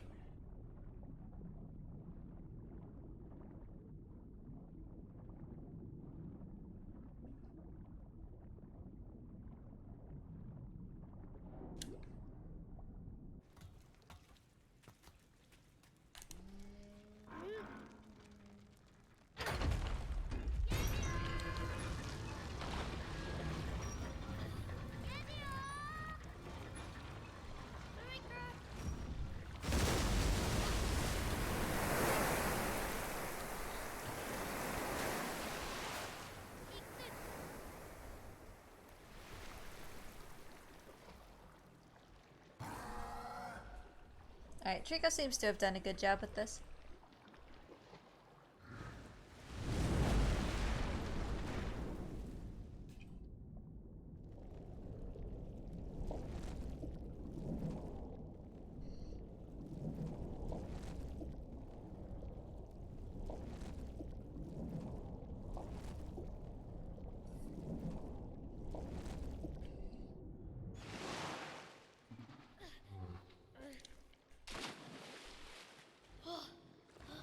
This room is such a nightmare in all barrels.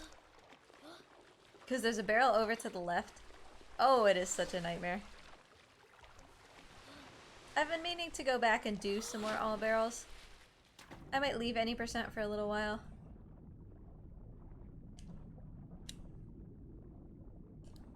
Could you please? Thank you.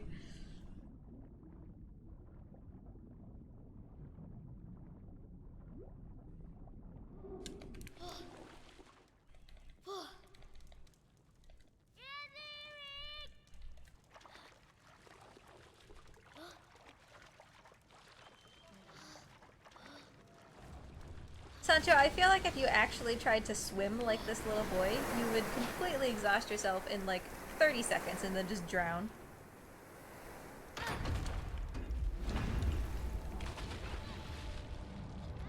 Really, Sancho? Yeah, that all barrels run, the current all barrels world record run is literally the first run of all barrels that I ever did. It could be majorly improved, so...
se tarana autoturikuno irakazi arasai iniazi awi.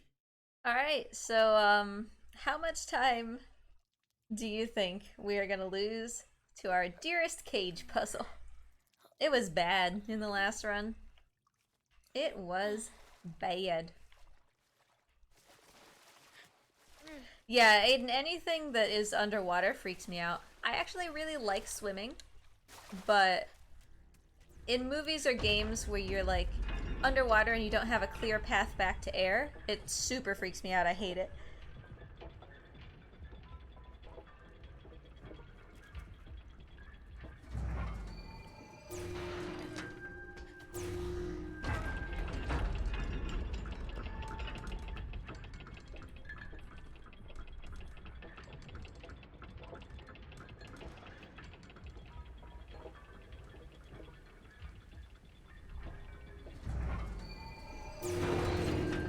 I was watching a video the other day of these people who do like underwater spelunking, right? So they basically go into underwater caves with scuba gear and it's like pitch black and you can't see, and I'm like, why? Why would you do this?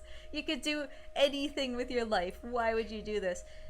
Because on the one hand, yeah, it's super cool, but on the other hand, that cave could just cave in and then you're dead. You're done for. But then on the other hand, because apparently I have 3 hands, that cave has probably been standing for like thousands, if not hundreds of thousands or millions of years, so why would it cave in when you just happen to be there? I guess. That's probably their thought process, right?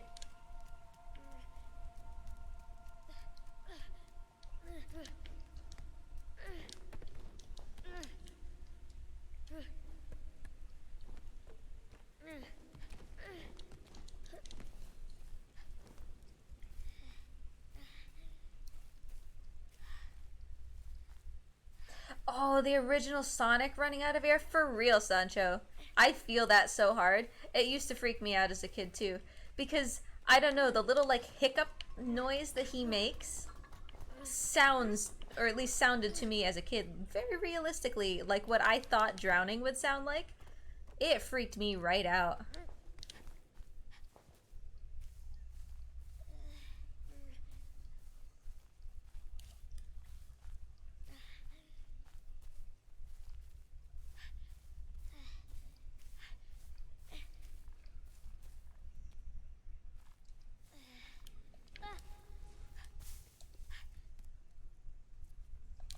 Yeah, sure, I hit a couple buttons there, but it decided that it wanted to ignore all of them.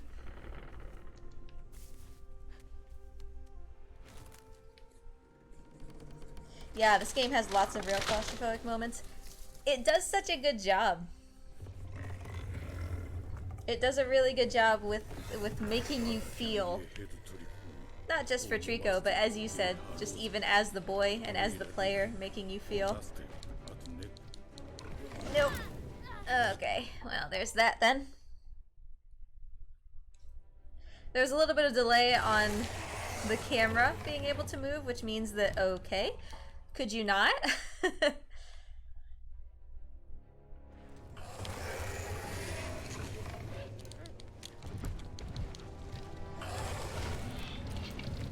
How did you like that fancy maneuvering?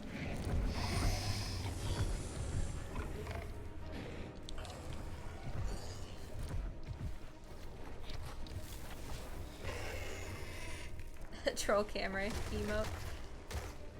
If I made an emote out of everything that could troll me in this game, I would have to be a Twitch partner.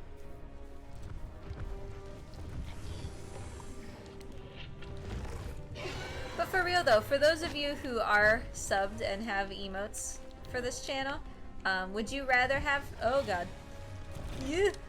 Would you rather have Troll Boy or would you rather have Rage Mort? Because one of them is going to be Frankerface / BTTV, and one of them is going to actually be an emote slot, so whatever you all prefer.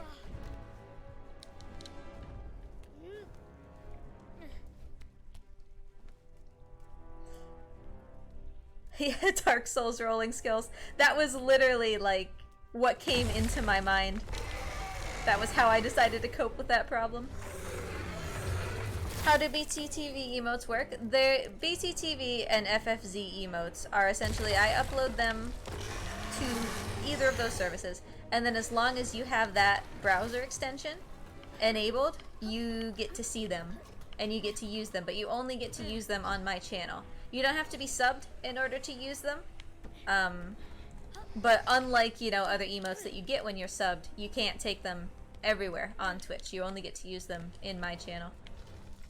And I mean, of course, the other alternative is just getting me a new emote slot, but that comes with subs, and I'm not gonna be like, hey people, sub to me so we can have another emote, you know. It'll come when it comes.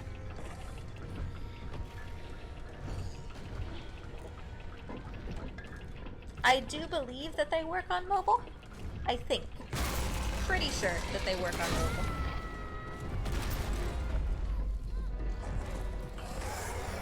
Because I'm torn, right? I have a bunch of Mort emotes because obviously Morty the Lizard, and they're on point, they're on theme, you know.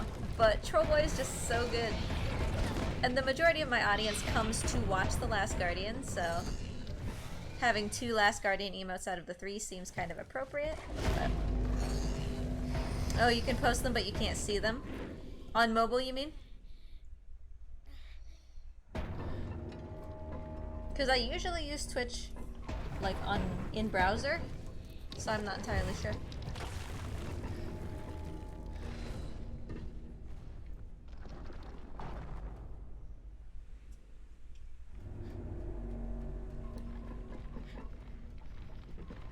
Oh. Well, I didn't know that you can't pick them by touching them. That's something to think about for sure. Because I'd rather that you were able to... Is that true of both BTTV and Frankerface? Could we get around this thing, please? Not like it matters, we're just stuck here no matter what, but...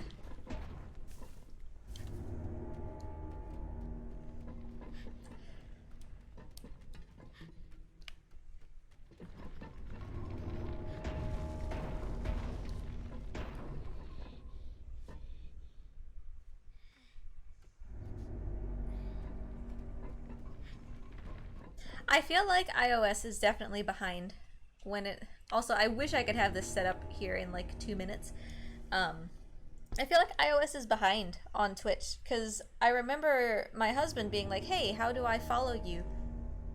Or how do I sub to you on Twitch? Because he has an Amazon Prime and he wanted to give me 1 more sub point so that I could unlock an emote, because I was like one point away. And he couldn't do it on his iThingies. And I'm like, seriously? What? It was unnecessarily obtuse. It was the weirdest thing.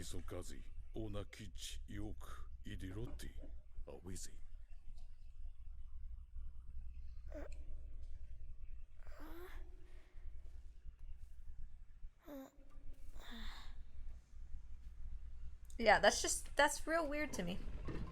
Oh, I mean, since we're on the topic, what do y'all think of this Prime Gaming thing that is happening?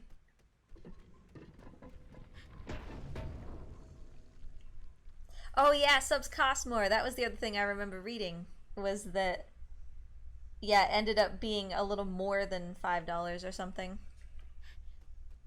Because something about you have to also pay like the iOS tax or something, like they take a chunk for you using their mobile stuff. Which is dumb. It's just straight up dumb.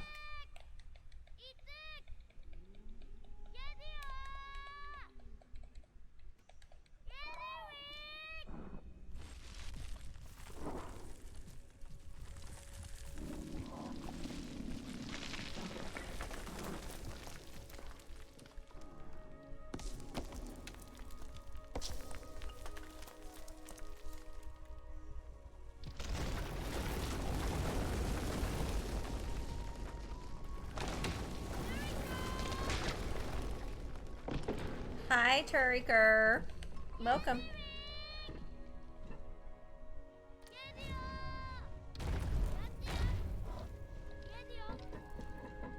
Alright, let's get this reset and then Trico can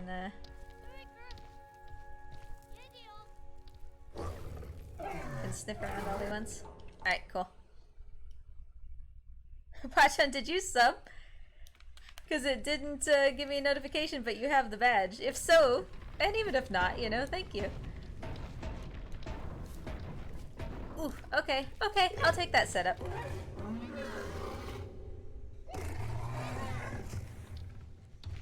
Thank you, Bachan. Why didn't it tell me? That's dumb.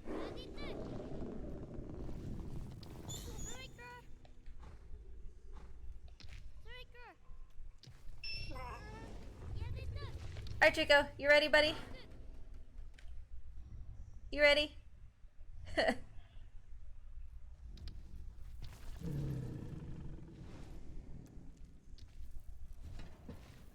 Oh, don't push that way. Okay, good. Good job, Trico. That was a horrible setup. Dude, Cage, could you stop spinning though?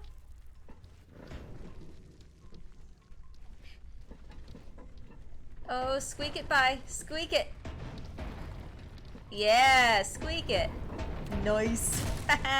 We turned a bad setup into a nice, nice first section.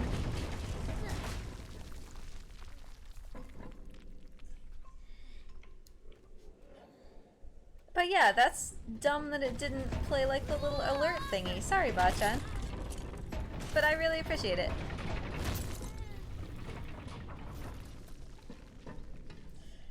Shadowtash, you've been subbed for 4. I just moused over your little Spyro Dragon thingy, and it says 4.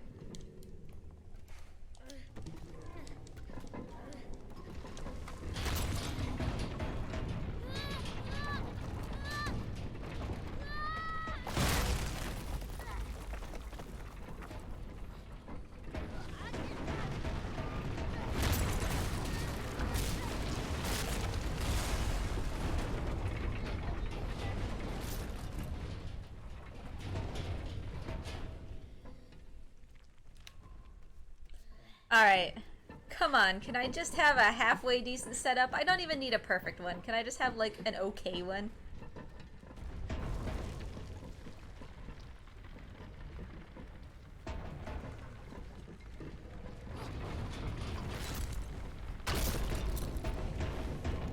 Fine. Fine. Yeah. Great. Good. Just, okay, let me move.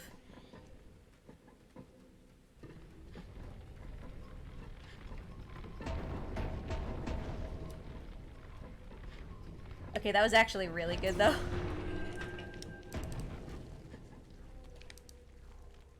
That was really good. Thank you, Sancho.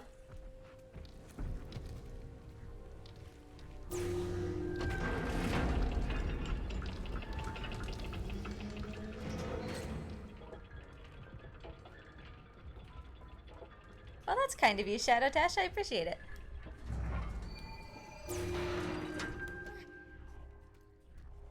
Ugh, what a relief to finally have a cage puzzle that works.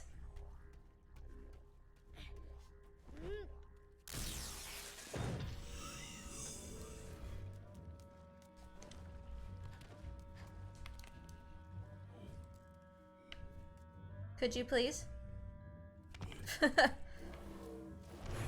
Doesn't do me any good to do the rest fast if that guy's a dumbhead. Yeah, that's kind of an unsurprising gold. That cage puzzle went really well.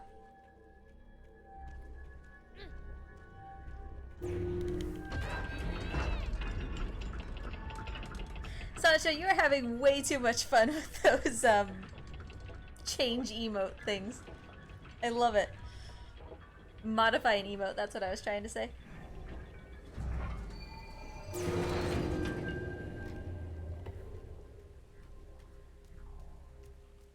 Adunete sese biu kuzi, iwete kasi, tu nek, oratu, ona katu, awezi.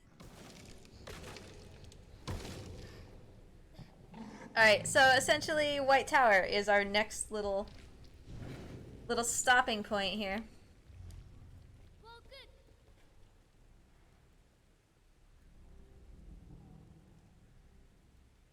Hey, this guy! Welcome back. Yeah, the run is going fine. We had some unfortunate time loss to stupid things like taking a death because the boy didn't grab right before the fight with the shield guys. Things like that, but I mean, it just feels so refreshing to have a run where the game is actually like working as it's supposed to be. So, this is good. This is good. Hope your work is going okay.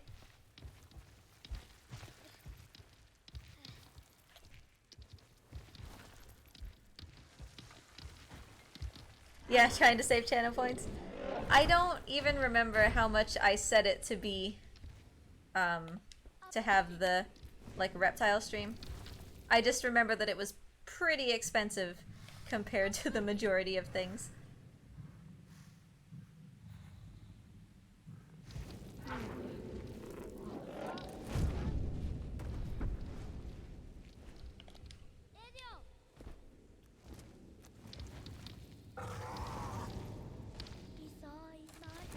Oh man. That sounds miserable.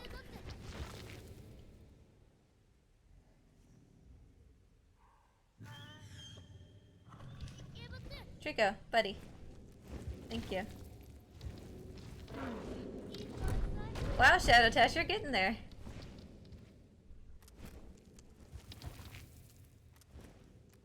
So, we were talking about, you know, what happens if we get another stimulus check. Because...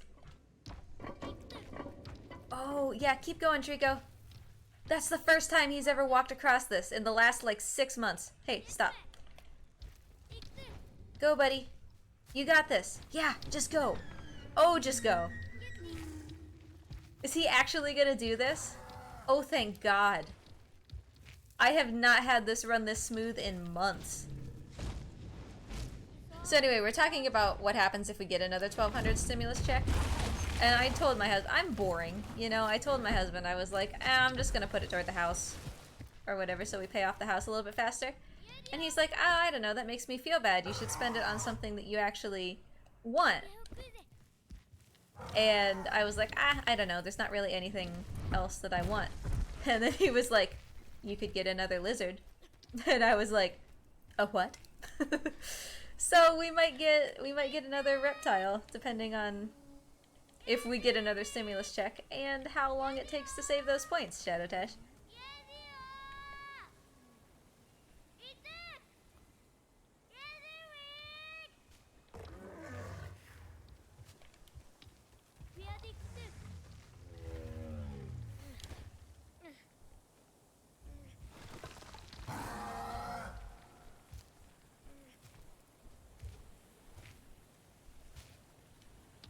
If you were to get another lizard, do you think you'd get a different species? Yeah, there are currently... we have a big list of all of the reptiles that we're interested in and sort of what they require and can we do that. And there are some reptiles, like a caiman lizard, that is... A caiman lizard is my dream reptile, but we just simply don't have the... like, the setup of our house to care for one, because they need an actual, like... Their enclosure has to be huge, number one, but half of it has to be a pond. And not just like a little bin, but like an actual fully filtered, they can swim and dive down in it pond. So I can't get a caiman lizard because I can't provide for it the way that it would deserve to be happy. So, you know, of course we have lizards like that that are on that list, but there are a couple lizards that we definitely can care for that are on our list and are kind of, woo! Are kind of next up, so those would be what we get. But no, for sure, this guy, it's stupid. It's really stupid. I felt really fortunate because I did lose essentially all of my work when the pandemic started in the US. And I was very fortunate that I was in a state where we did start to get unemployment, you know, relatively quickly. I only missed like a week or two. And then I did qualify for unemployment, even though I was in a category that wouldn't normally qualify. So I was really lucky. But a lot of people are not that lucky. A lot of people are in states where they still haven't been paid any unemployment and they don't have a job. You know, $1,200 does not cover what you need a lot of times. So it's a tough situation, but I wish that somebody would decide something. Cave-in lizards remind me of mangoes. Yeah, because they have that cute, like, orange face with the green coloration. I can totally see how it looks like a mango. Speaking of mangoes, I just gave Rafellos a mango for the first time, and he hated it. I thought he would love it because he tends to like sweet things, but he hates mangoes, it turns out. Which is great because I totally just mixed them into all of his food and then froze it.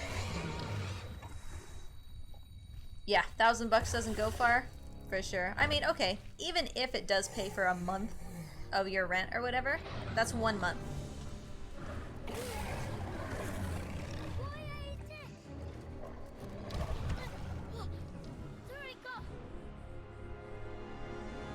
Stimulus check goes through, next day PS5 pre-sales sold out. Yeah.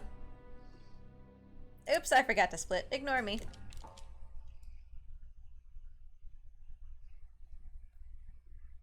Yeah. Pay people to stay home would...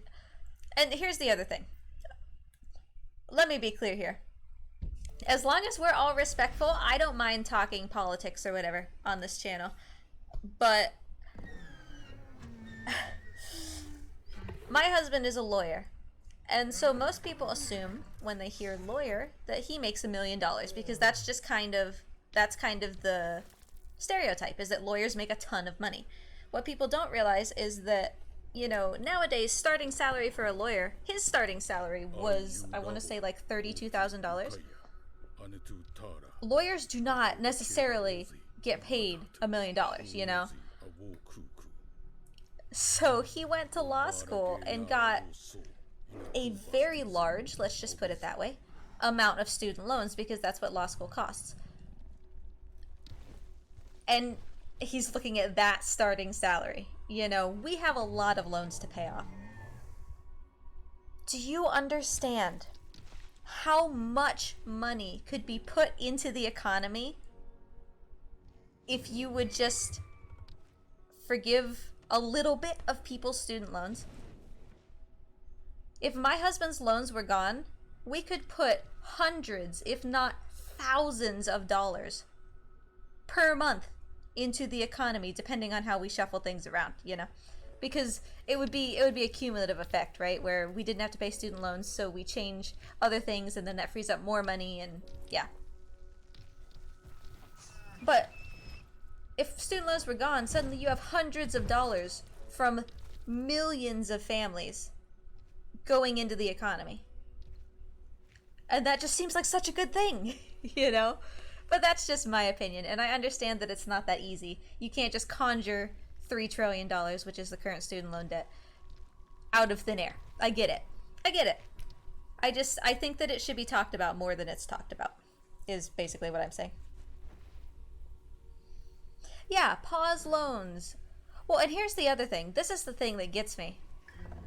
We are relying on... Okay, let me put this in perspective. If we paid enough on my husband's student loans to pay them off in 20 years, we would be paying for 2 mortgages just in student loan payments, on top of the cost of us actually living somewhere and all of the other bills. So we can't do that. You know, we can't pay 3 mortgages, our regular mortgage and 2 mortgages for student loans. So we're on an income-based repayment plan, and after 20 years, his loans are going to be forgiven. When his loans are forgiven, we're going to get taxed on those like income. And that tax by itself is going to be about $250,000 of income for that year. And so then we're going to have to... I phrased that wrong. We're going to be taxed on about $600,000 of income, and it's going to come to like 175 to 200,000 that we actually have to pay. Why is that a thing? Why are we being taxed as income on the interest that was earned on his student loans? Why was the interest, which is money that we never saw, taxed as if we saw it? That makes no sense. Tax us on the principal, right? Yeah, like the principal, we took that out. We actually got that as money and we paid it. Yeah, that was income. Tax that. But what the hell are you thinking? Taxing us for interest. I am very passionate about this subject, as you can tell. So not only are we paying our income-based repayment plan for these student loans, we are also saving a set amount each month that we have calculated that will, by the time those loans are forgiven, enable us to pay the income tax. So all of that money could go back into the economy if something were done with student loans, you know? Have you ever heard me get as, like, incensed about something? Because I'm really, really passionate specifically about this issue. And of course, you know, people will say, well, why did he go to such an expensive law school?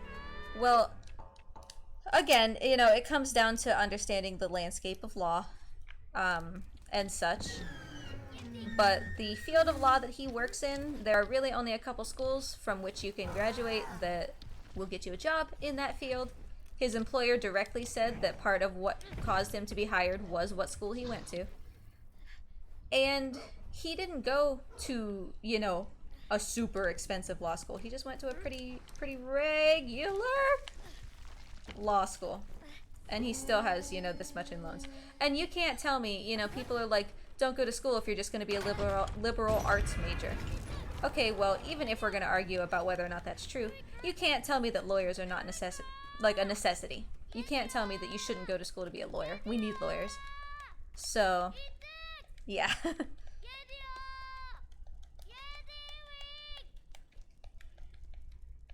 Hooray for stopping after undergrad? Yeah. For a lot of people, like, undergrad is just totally sufficient. And even just like, you don't have to go to a super fancy school. You just get the degree and then you're good. I did undergrad and then I did a master's, but thankfully the master's was in the UK. I didn't actually go to the UK, which I kind of regret because I think that it would have been a lot of fun. But because it was in the UK, it didn't have the exorbitant US prices, so I was able to just pay it. You know, I didn't take out debt to do it.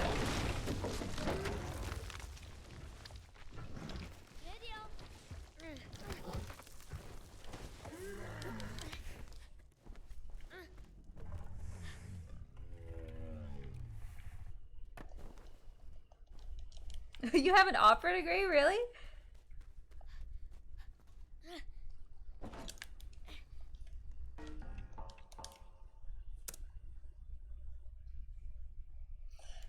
Shadow Tash, the part that I went to a university in Birmingham, if that gives you perspective about what part of the UK. Oh, piano performance! Nice! I played piano for 15 years. Unfortunately, it's kind of slipped. You know, if I practice for a day or two, I can get most of it back, but I just haven't had the opportunity to play very much. Sabledragonrook band.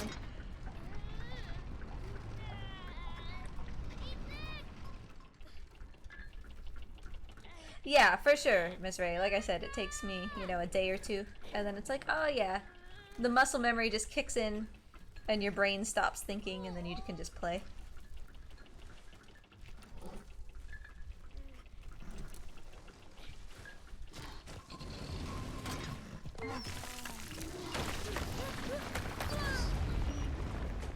It sounds like they talk in slow motion. I'm not, obviously, you know, I'm not from the UK, so I'm not super familiar with their accents. So I just kind of thought it sounded like a UK accent when I was listening to my professors. But I could definitely see, you know, someone living there thinking that it was like super different. The same way that we do in the US with like a southern accent and stuff.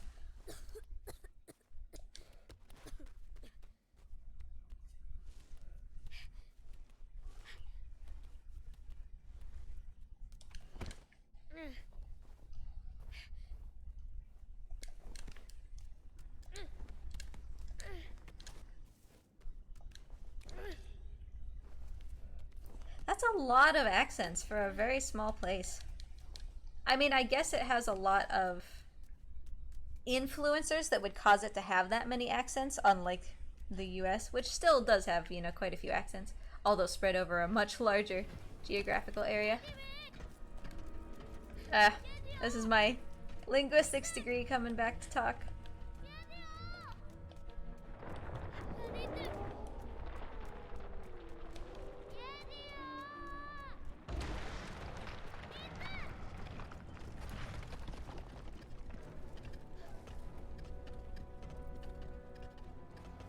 The Massachusetts accent, like the Boston accent.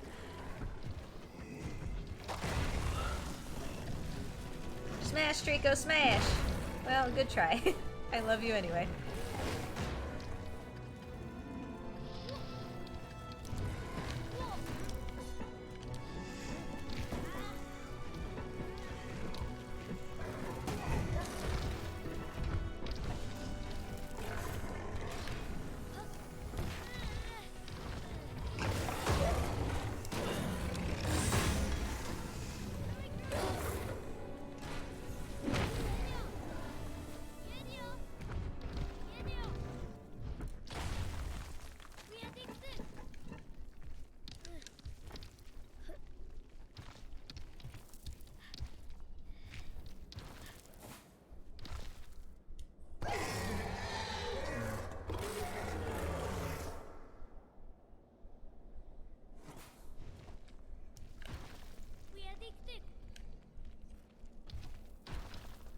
I am in love with, there's this really, so different Scottish accents, right? Some of them are particularly thick, and I am in love with listening to people with that really super thick, basically unintelligible to anybody but them Scottish accents. Again, it goes back to, you know, my love of linguistics and why I have a linguistics degree and everything. It's just addicting.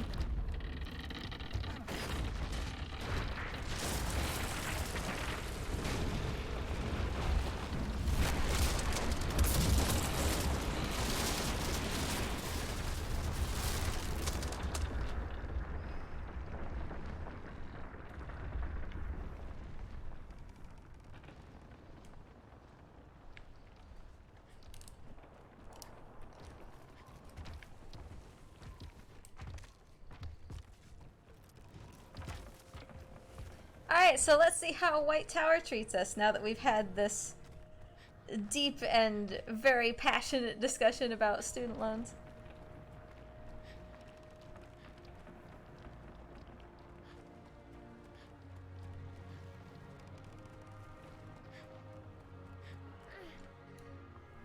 I really should get better at doing this, like, first phase setup White Tower so that I didn't have to run all the way to the end. Yeah, I love accents. I actually didn't... I mean, I realized, again, sort of from a linguistic perspective, but it wasn't quite so clear in my everyday life, just how much of a Osaka accent I speak with in Japanese. Because obviously I'm not a native Japanese speaker, but I lived in that sort of central part of Japan, and that was, you know, those kinds of people were the ones that I learned Japanese from. First try White Tower. Love it. So I do actually have an Osaka Ben accent.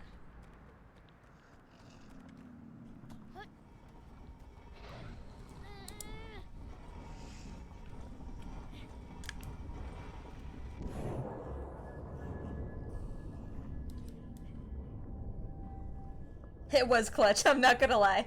I kind of played it down, like, cool, but that was clutch.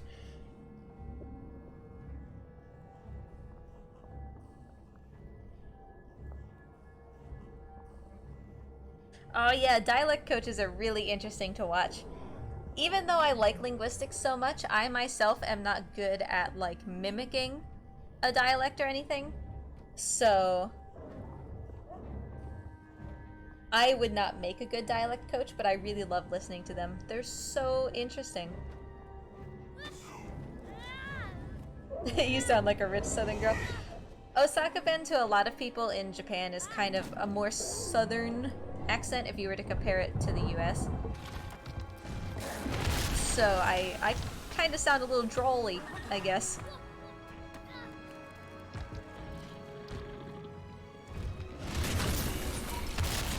Oh, I think Morty Cam is about to crash here. Give it a minute.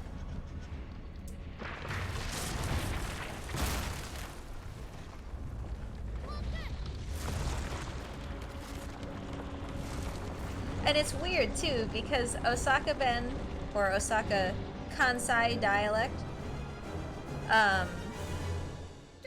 is like the polar opposite of my actual skill in Japanese, which is really, really formal Japanese, like business Japanese. It's like the complete opposite.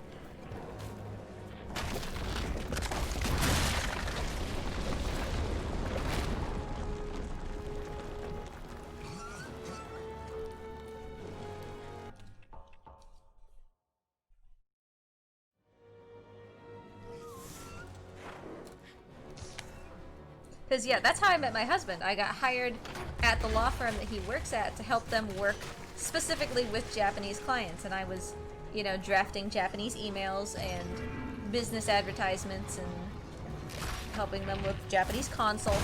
Very formal things like that.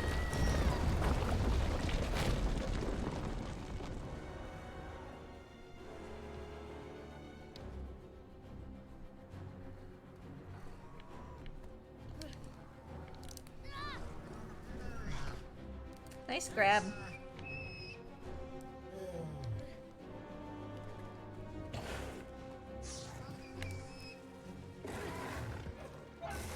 Welsh is such an interesting language. It's really, really interesting.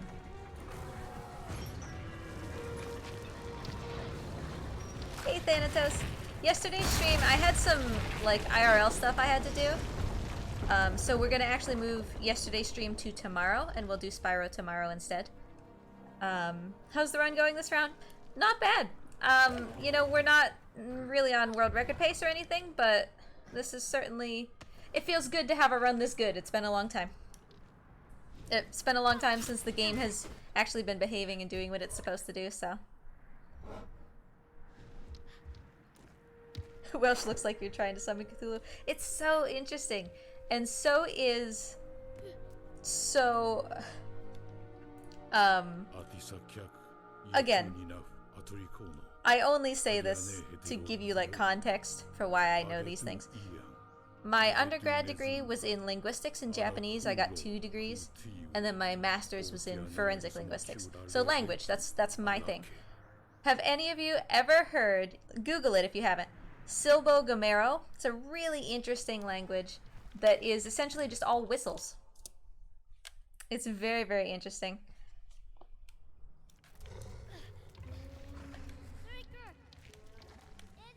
Oh yeah, Sancho! Happy early anniversary. Almost time, huh? How long have you been married? Since that's a question, it's totally any of my business. No worries, this guy. We got married last June. June 2nd of last year. After, I would say, probably knowing each other and dating a bit longer than perhaps many people would. Whoa!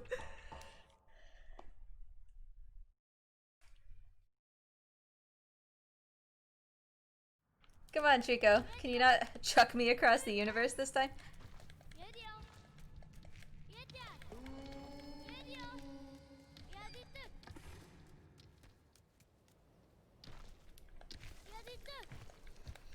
So yeah, we got married last year. And we went to Japan for the honeymoon because of course we did. We both used to live there.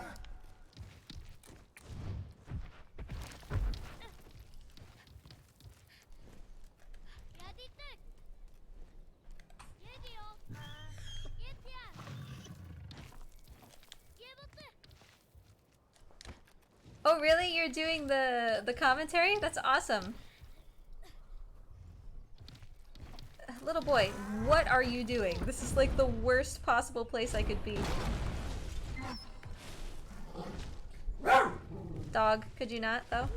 Could you not and say that you did? Thank you.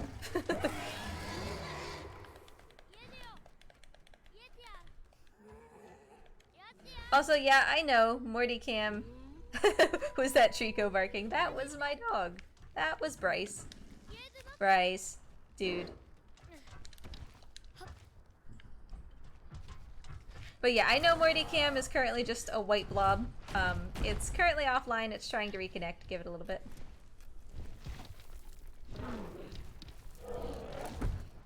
I'm so sad that I'm gonna miss the majority of SGDQ live. So like, real talk, right? We're going on a vacation, in quotes, with my family. I really don't want to go. Both of my parents are just going to yell at me the entire time that we're there. And so it's just going to be a vacation where my husband and I get yelled at. And no matter what we do, we'll never make them happy. So it's a week of that. Yay. So that's what we're doing during the time the SGDQ would be running. So we'll have to catch up on it when we get back.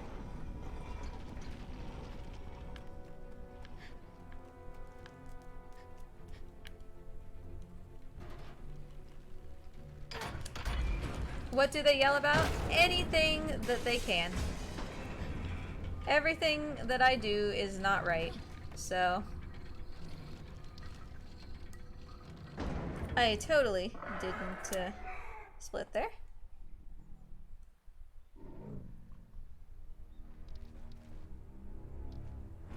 Are they just miserable people? Dad has always been very angry. I grew up with him being very angry all the time. Mom has taken me by surprise. We used to be best friends, and she just had a really, really hard time coping with me moving away.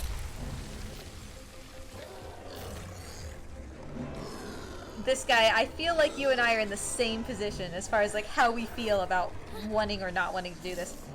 But yeah, Mom did not cope with me leaving well at all.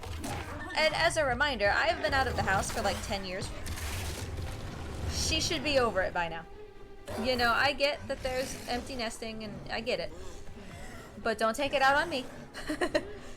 That's a you problem, not a me problem. Take responsibility for your emotions.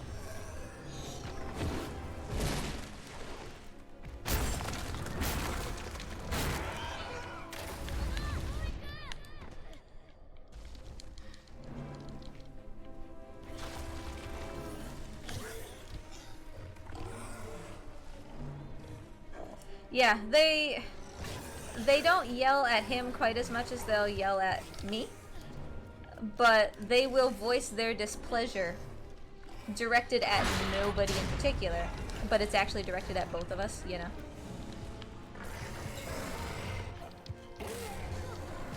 Trico, you gotta let me move, buddy. You gotta let me move.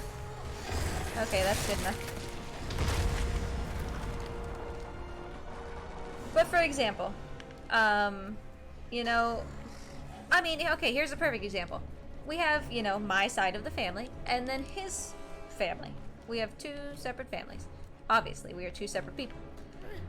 When we go home for Christmas, we will spend 24 to 36 hours at his family's house.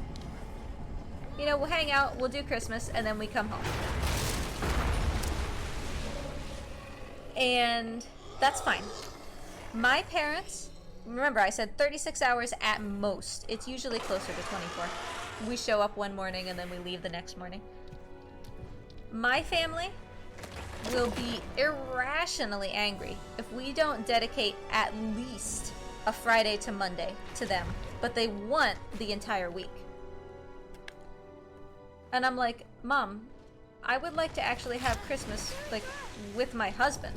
I would like to, you know, have a little bit of our vacation that we could spend together. And her answer is, you know, you have every weekend together. You don't love us. And it's like, come on.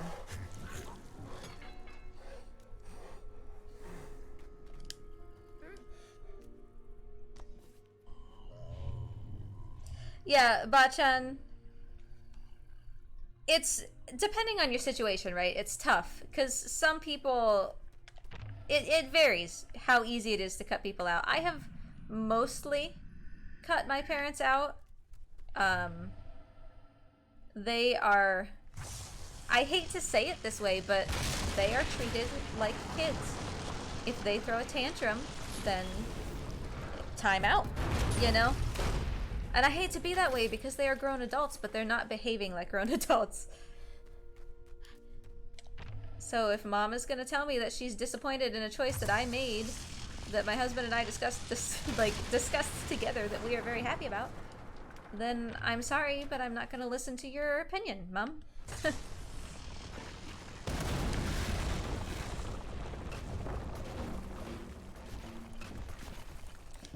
So yeah, we're doing this vacation because we did do a vacation with his family, and you know, that's fine. We'll go on vacation with them. And then from then on, afterwards, we have had one vacation with each family, and our vacations will be for ourselves after that, and that is the end of that story, you know?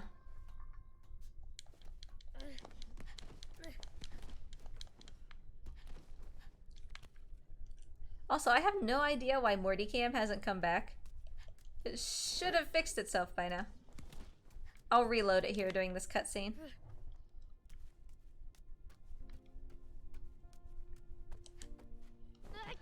See, I considered counseling with them, Draco. Like, I would have done family counseling. I wouldn't have even have necessarily been like, you guys need to go get counseling. I would have gone with them.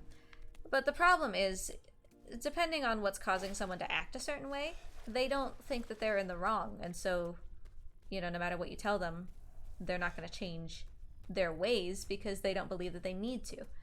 As another example, when I got married, which as a reminder was last year, so I was, okay, so hold on, we have hold on, Trico, I'll pull it out. Let me make sure we've got spears. Yeah, we've got one spear. So yeah, at the time that I got married, I had already been living out of the house for about 10 years. I don't like to spend money, and in fact, we were considering not having like a wedding ceremony at all. We were just going to go to the courthouse. So when we decided to have a ceremony, we were like, okay, we're going to keep this super chill, right? It's not going to be a big deal. We're not going to do fancy catering and a fancy venue and all that stuff. And if that makes you happy, that's cool, but that just wasn't for us. So I was looking at used wedding dresses. Because to me, a wedding dress isn't anything special. It was just, I wanted to look nice because my husband has never seen me in, like, looking like that. So I thought it would be nice to do that once. Mom got super offended that I started looking at dresses without her. Like, to the point that she cried. And so when we eventually did go look at dresses together, I had picked out a list of like places I wanted to go and look at what they had, cheap places. And I was also like, yeah, I want to swing by, you know, Goodwill and see what they have. Hopefully this triggers the cutscene. There we go. Let me try to fix Mortycam here real quick. Yeah, Mortycam is still offline. Sorry. I don't know why, but for now I'm gonna hide it just so you don't have to keep staring at a big white box. We'll wait for it to sort itself out. But anyway, so I wanted to look at Goodwill and stuff, and there were a couple dresses that I had picked out that had black in them. Like, they weren't black, they just had like a black like sash or something, and I really liked them. And after she was done crying about the time that I didn't go, or I didn't start looking at wedding dresses with her, She was crying because I wasn't picking the dresses that she wanted. See you later, this guy. Thanks for stopping by. And I said, yeah, I want to stop at Goodwill. And she literally said, don't do this to me. And she, yeah, literally crying. She started crying and she's like, don't do this to me. Used dresses are bad luck. And I'm like, okay, but I don't think that. And so she literally threw a tantrum and was crying because I was looking at dresses that she didn't like. And I was like, you know, I am sorry that you feel that way, but these are the ones that I'm interested in, so I'm going to go look at them. And she's like, but I feel like you're not respecting my opinion. And I was like, okay, well, I hear your opinion. I hear that you think that it's unlucky. And I don't think that. So I'm going to look at the ones that I want, you know?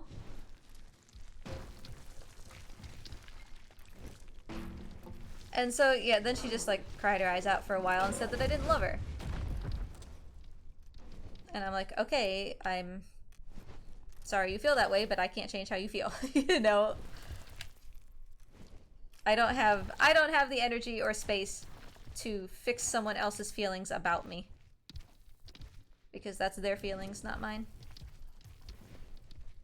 She cried when I took her off my bank account. I took her off my bank account when I was 25.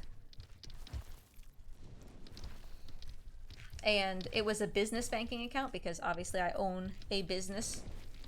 And I would like to have a business banking account. And she would often look in my bank account before I took her off of it. And would say, like, you gonna share any of that money, Miss Moneybags? Because, again, when you are a business, you get paid gross, right? And then you have to pay taxes out of it because you are the business, so nobody pays taxes for you. And so that's why the amounts were so big, because I still hadn't paid thousands of dollars in taxes. And I warned her. I was like, please stop looking at my account and stop making remarks about the amounts that you see in there. And she didn't, so I took her off. And then she said again that I didn't love her, and she was crying, and she was like, I felt like this should have been a joint decision about me taking her off of my bank account. And I'm like, okay, but it shouldn't have though, because it's mine. You know what I mean? I feel like that kind of gives you an idea of kind of what I'm dealing with here.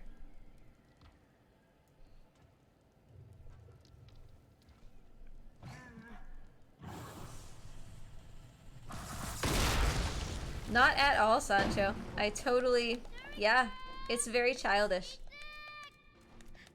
And I wish that it wasn't that way. And I've really tried to, you know, be patient and give them the benefit of the doubt and be like, you know, they're empty nesting or this is hard or whatever. And I get it. But at some point, you have to be responsible for the way that you're treating other people.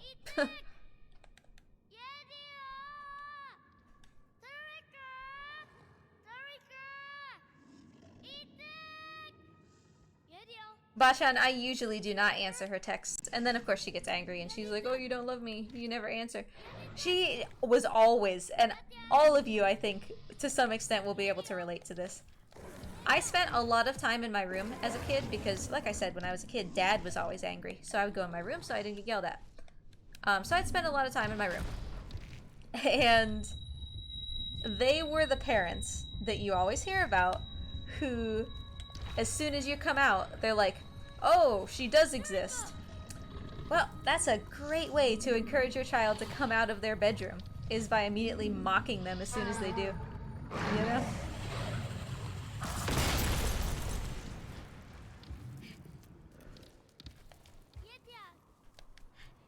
Exactly, Miss Ray. I don't know why that's so hard for them to understand.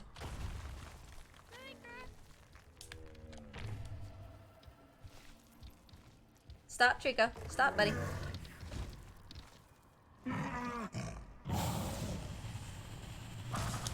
And they were never respectful of my time or space. I always asked them so many times, like, please knock before you come into my room. Not because I'm doing anything sinister, but just because I would prefer, if I have my headphones on, to not just be completely startled that somebody has flung my door open, you know? And they would never knock. Or, you know, we were just talking about piano, right? Sorry, this has just been like a 15-minute monologue. When I was practicing piano, I would specifically tell my mom, like, please don't come into my room when I'm practicing because my back is turned to the door. And I've always been very paranoid about people being behind me, which, if I'm being honest, I think it's because Dad used to always come up behind me and grab me by the shoulders, and I hate that feeling. So I've always been paranoid about people behind me. And I said so many times, just like, please don't come behind me and like stand there so that I don't know you're there. That's weird to me. I don't like it. Please don't do that. And they would do it anyway because I was their child. I was their property. They could do whatever they wanted.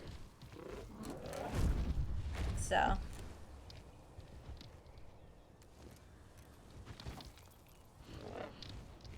oh, she does exist when you start a stream. That wouldn't be so far from the truth, Sancho, because I've been such a ghost lately.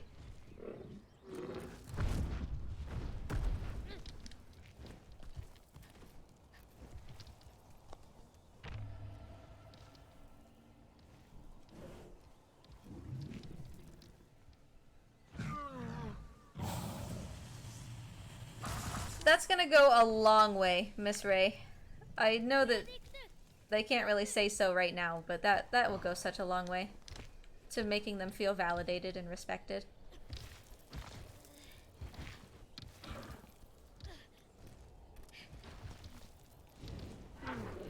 How did you raise Coke money? Phrasing!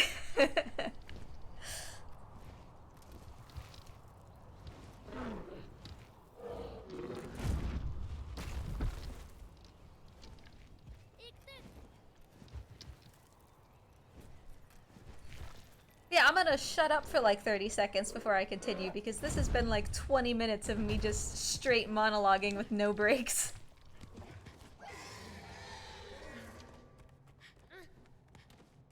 Oh god, it's 1:30 already? I have so much work to do.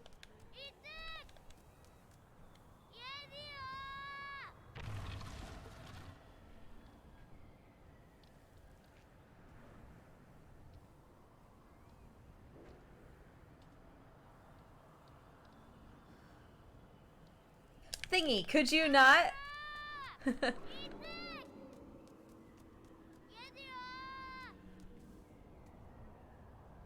on, dude.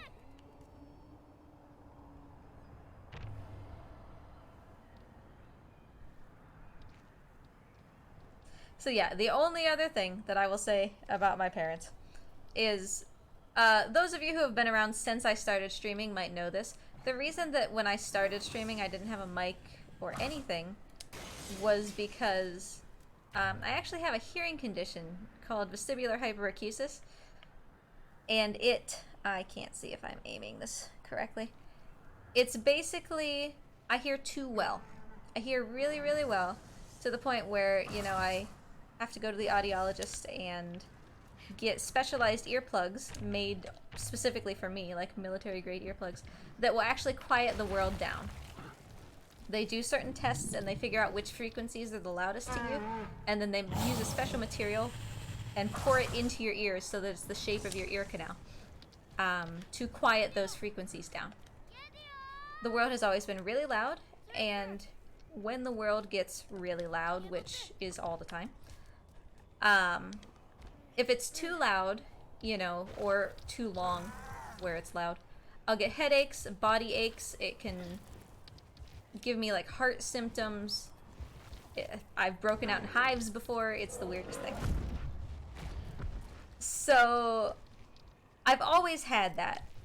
And growing up, I would always tell my parents, please, can you try not to slam cupboards? Can you turn the TV down? You know, things like that. Dad, can you actually get like a mouth guard so that you don't snore like a chainsaw? And they never would. Never. And my doctors have all told me, like, if your parents had actually made an effort to be better during your childhood, it wouldn't be as bad as it is now. And as it is now, it can make me so dizzy that I fall down or pass out if the noise is too loud. So I wish that they had done that for me. You know, but they didn't, because I was a complainer. I was, you know.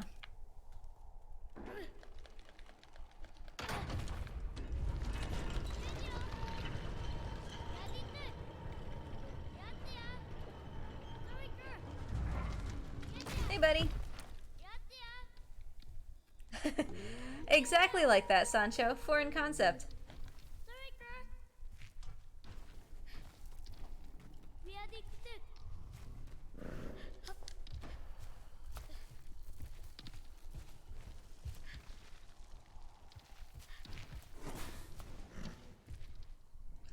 And they were doing what they thought was best, you know, which is all people can really ever do.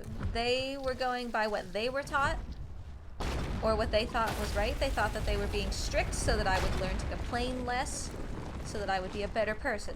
You know, they weren't, for the most part, doing things vindictively. That doesn't make it okay, but, you know, it's important to keep that in mind. Dad would sometimes do things vindictively, for sure, but...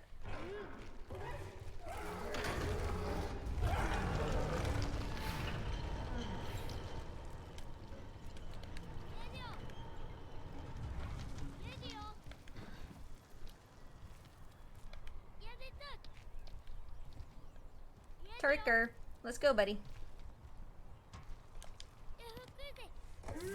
You got it? I think he's got it, maybe.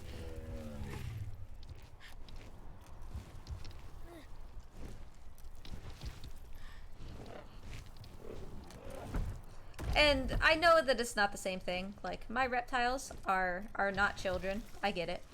But I even sympathize a little bit because, you know, I train Raphelos as an example. He's a tegu. He's going to be a 5-foot lizard with immensely powerful jaws. He's a predator. He can be very dangerous. It's like having an alligator in your house, you know? And I train him, and I try to be very thoughtful about what I'm teaching him and what I'm reinforcing. And even then, with all of those thoughts, I can still accidentally be reinforcing a bad behavior.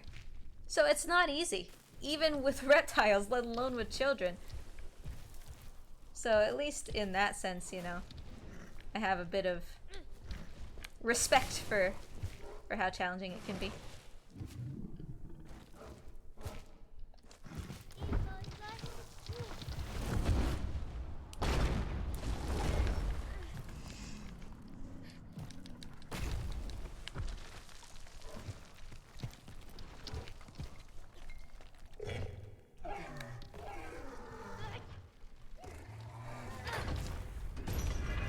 Yeah, I'm doing this for you, but they're actually being abusive. Yeah, definitely.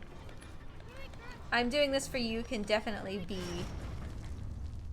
a rationale for them to get away with doing the things that they want to do. Trico, are you gonna do the thing, please? Can you do the thing? I don't know that Trico really understands what on earth he is supposed to be doing right now.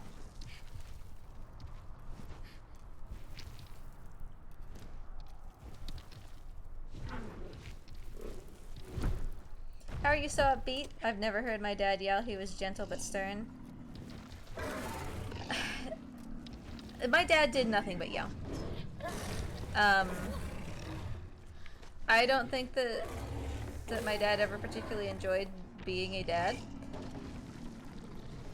And he had anger issues that eventually he was on medicine for, that when he took it, it did help. And he's really mellowed out over the years. He's actually much more tolerable now than Mom is. But yeah, he used to yell all the time. And I had to be very careful when I moved out not to just throw myself headlong for the first person who didn't yell at me. You know? And my husband is just amazing, and to this day it blows my mind. He has never yelled at me. And I do not understand it. My brain cannot understand that out of all the things that I've done, all the times that I've messed up, he has never yelled at me. And it just blows my mind. I don't understand how people cope without yelling.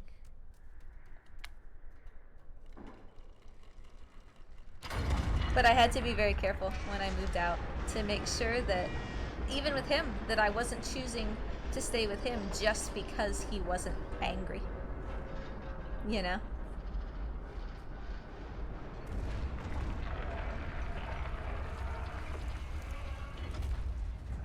I suppose good luck, Miss Ray, in case someone has a little bit of a sass going on.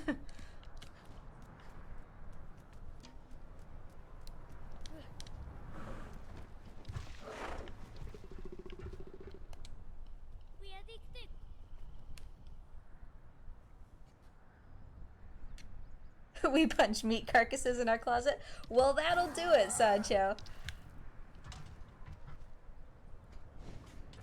I am very much a yeller. And I wonder where I get it from, you know? I try very hard not to, but that's definitely something that I constantly have to work on. Is being sure that I'm not being irrationally angry, you know? So one of the things that we'll do is reframe it.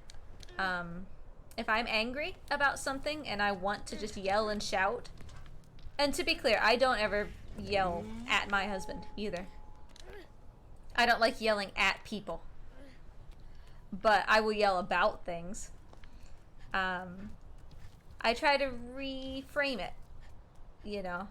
So if I get really angry about something, I'll just tell my husband, I'm getting grumpy. And he'll be like, you getting some grump? And I'll be like, yeah, I'm getting some grump. And we'll turn it into something that's like, oh, you got that grump again. You know, and that helps to calm it down.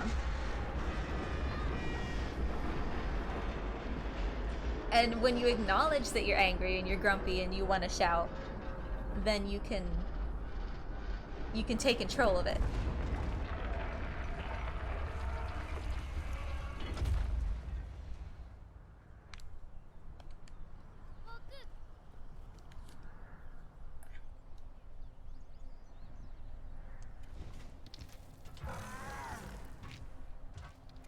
Exactly, Shadow Tash. I hate to be yelled at. Number one, because I was yelled at all the time.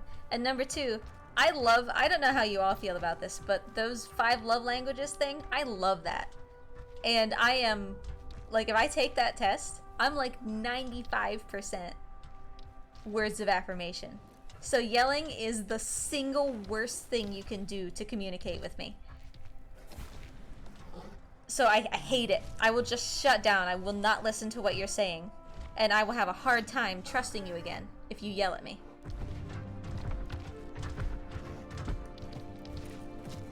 So I try so hard not to yell, which is why I don't yell at my husband. I yell about things. I never yell at people, you know?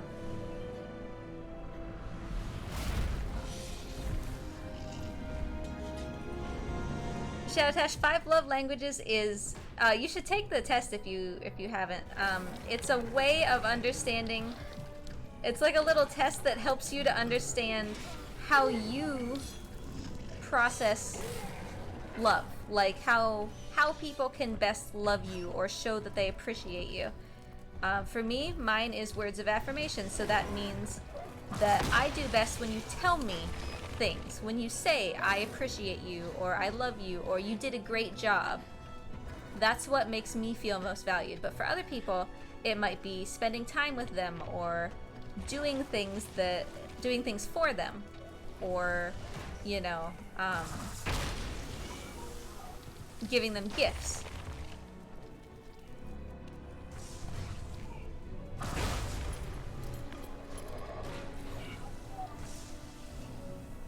Because, I mean, of course course, I appreciate if my husband, you know, does something, which he's wonderful.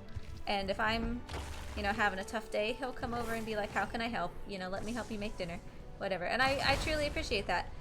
And that'll make me happy. But if he says, you did a great job, I'm really proud of you, I will ride that high for a month. You know, that's just... that's how I best receive affirmation.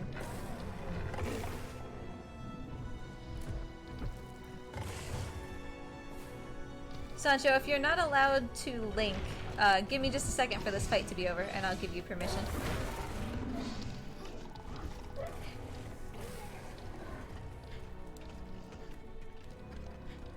No, not the helmet.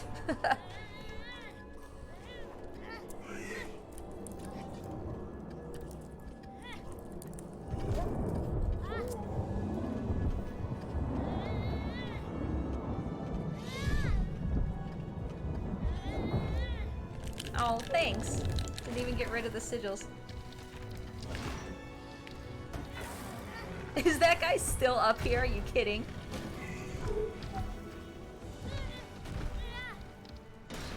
Thank you, Sancho. So for anybody who hasn't seen it and is... oh, that's... nice, thanks, Trico. People who haven't seen it, or haven't read it, the book on the 5 love languages is wonderful and well worth the read.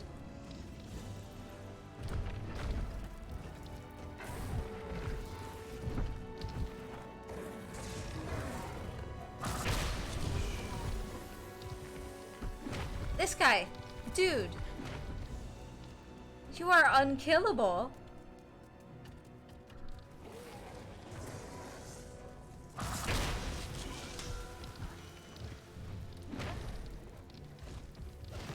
Boy, Trico, you are just botching this here in the home stretch.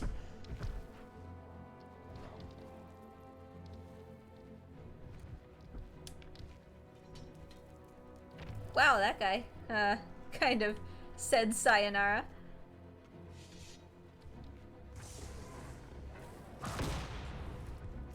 Alright, get him, Trick. Buddy, you gotta murder him. Thank you. Boy.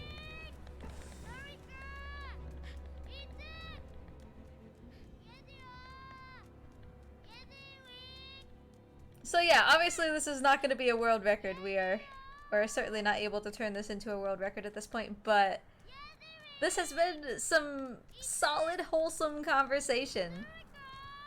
Thank you, everybody, for listening and for sharing your opinions when we talk about hard things.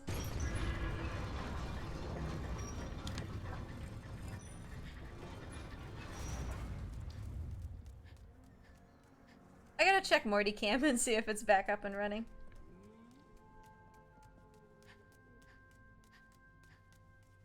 Oh man, you get me going on student loans. I'll never shut up.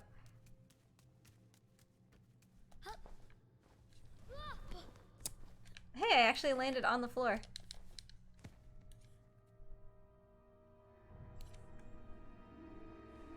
No. I think Morty Cam is just down for the rest of the stream. Sorry, everybody.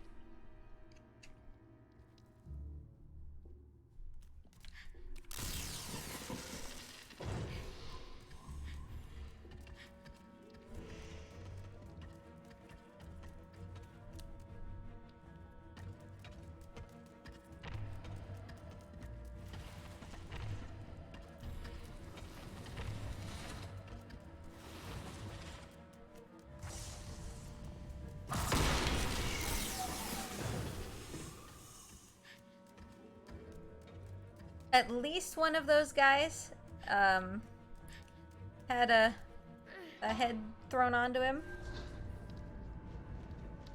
Thank you, Aid.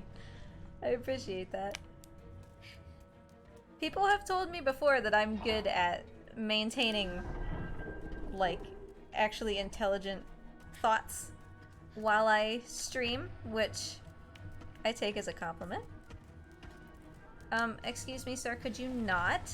Excuse me, sir, could you not? I am trying to light those things from a distance, and you are stopping me from doing so. Dude, come over here. What is your problem?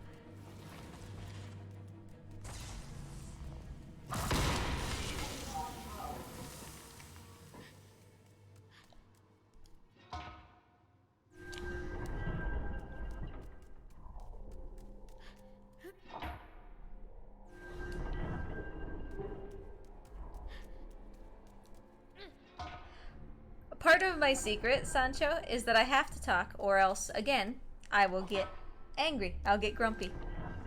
That's why I tend not to do very many offline runs. I get a lot more angry when I'm offline, so it's not nearly as much fun as it is when I stream.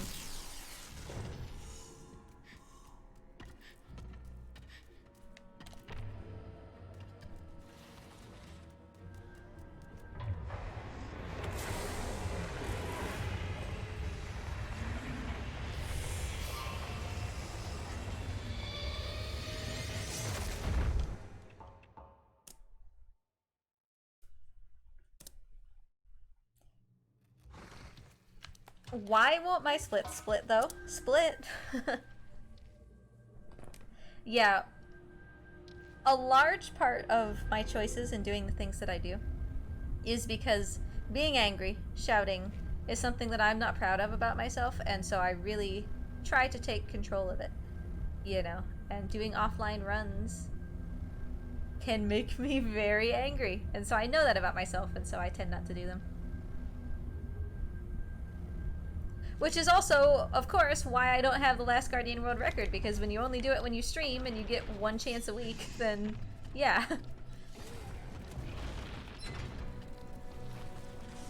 And there's productive gamer rage, and then there's just like straight up, I'm not being responsible about my emotions rage, you know? And that's the one that I'm trying to quell. Salt? I'm all about the salt.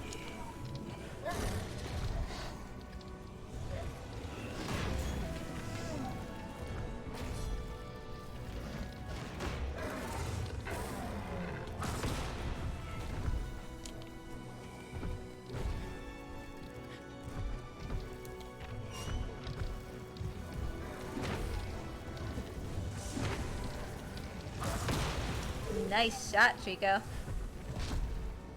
I'm actually gonna leave this to Trico. Exactly, Sancho. It's a totally different, like, atmosphere, and it's such a better way to deal with it, in my opinion.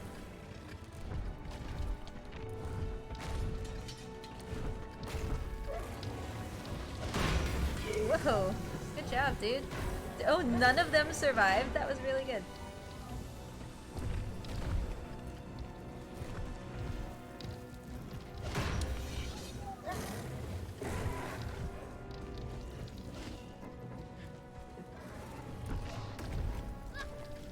He actually got me. Tricks, I'm gonna need you to kill that guy, okay? Because, yeah, definitely, like, when I get angry, which is a when and not an if, because I'm still, you know, trying to get better. When I get angry, the best that I can do is... Oh, he dropped his mirror already. Awesome. And like I said, I never get angry at my husband, but if, for example, he's sitting next to me and I'm speedrunning and I'm raging and I'm shouting, you know, he'll be like, this makes me really stressed. Even though you're not yelling at me, this makes me really stressed. And I feel bad about that, and I will literally be like, I'm really sorry that I behaved like that, and I'm gonna try to do better. Will you forgive me? So that's how you get better, you know? That's how you try.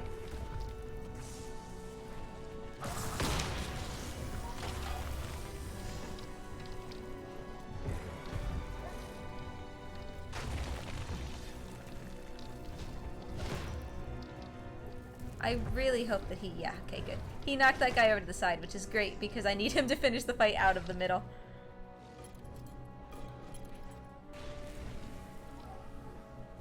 Alright, one more, Trico. You got it, buddy. That wasn't it. That still wasn't it, Trico, buddy. Thank you.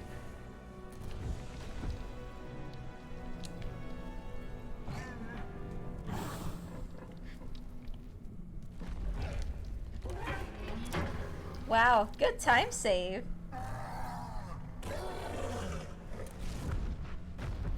Quality time, affirmation, and affection.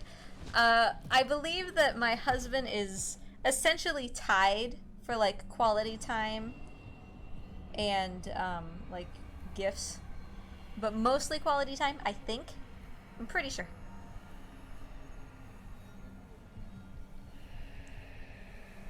I'm like 95% words of affirmation, and then I think my next one after that is quality time. Yeah, the biggest help is realizing others won't feel loved the same way you do. Exactly, because I do that a lot. Even knowing that I do that a lot, I'll tell my husband, like, you did a great job, or, you know, let me help you. Can I help you? Can we talk about it?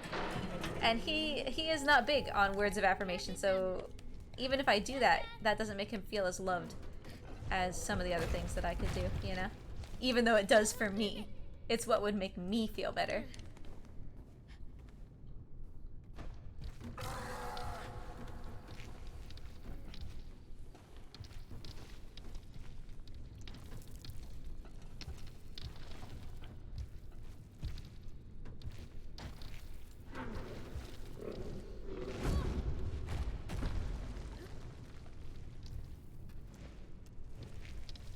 Is this on track to PB? Like, I just realized this.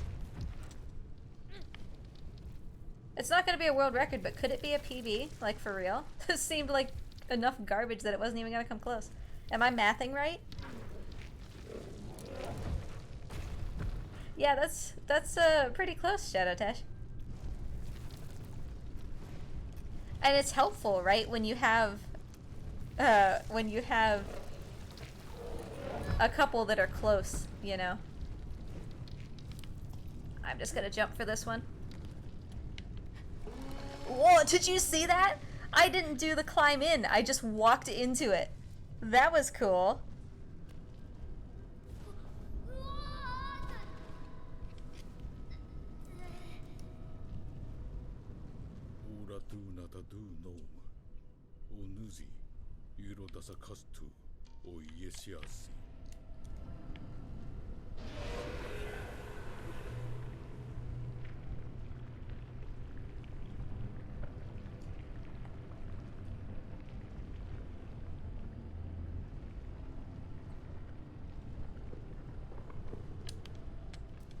Alright, hopefully that's good enough. I hate this cage, and knock on wood, it hasn't given me a problem in a long time, but once we're at the top, I'll feel a lot better.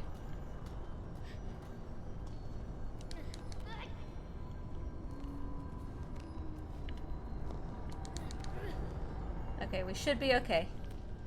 Getting that second jump there is the hardest. Because sometimes the boy will just jump straight up, and because those things are rotating, it'll come out from under him and you'll fall back down to the bottom.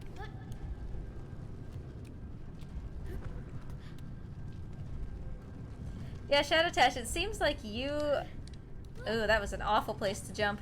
It seems like you respond well in a lot of ways, which is, like, really good, because it means that, you know, people can communicate with you well in a lot of ways.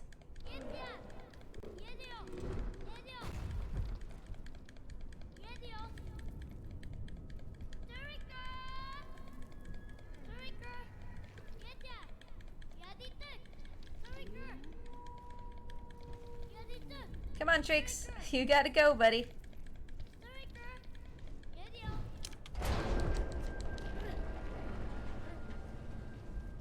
I wish Mortycam was still working.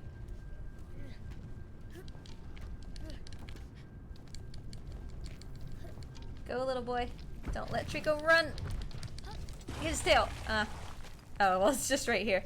I try to grab him because if we happen to be like all the way on the back, he'll run over here to start this cutscene. And if I'm on him, obviously that's faster than just running and keeping up with him, but...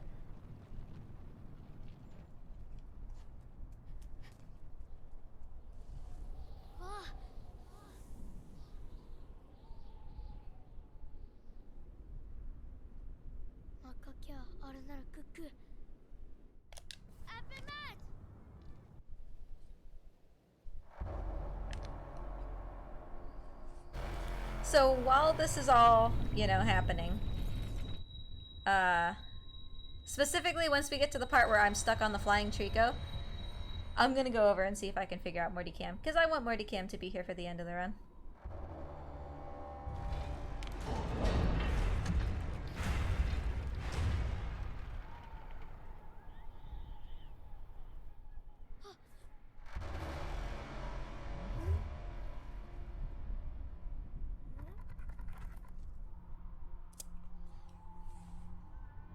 More time save.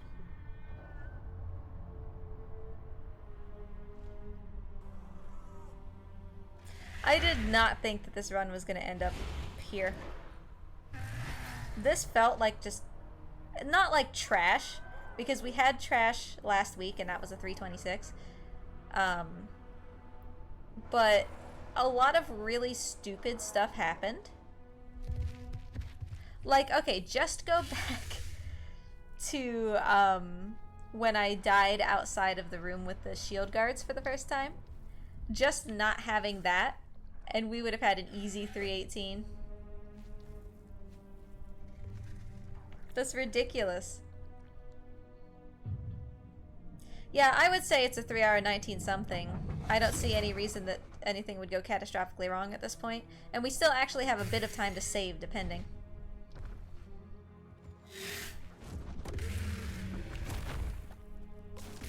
And that's why I say, like, I don't really have anything to prove anymore. It's obvious that I have the ability to take the world record. It's just, you know, getting everything to work, getting Trico to work, and getting the boy to grab when he's supposed to grab. So I'm not really worried about it anymore. We'll get world record when we get world record. I'm not in any rush.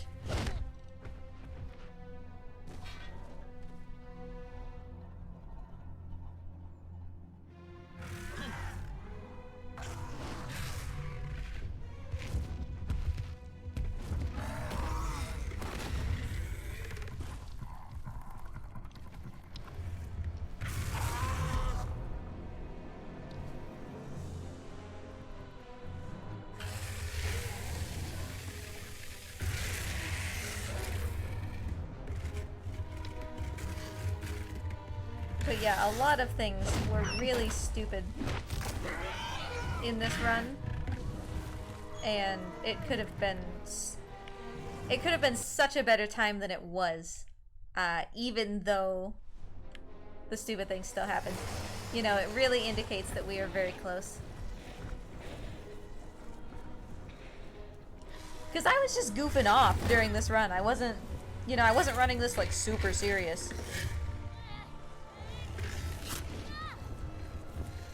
Okay, let me go and deal with Morty Cam here real quick. While this is going. Yeah, I'm gonna play the end cutscene, Shadow Tash.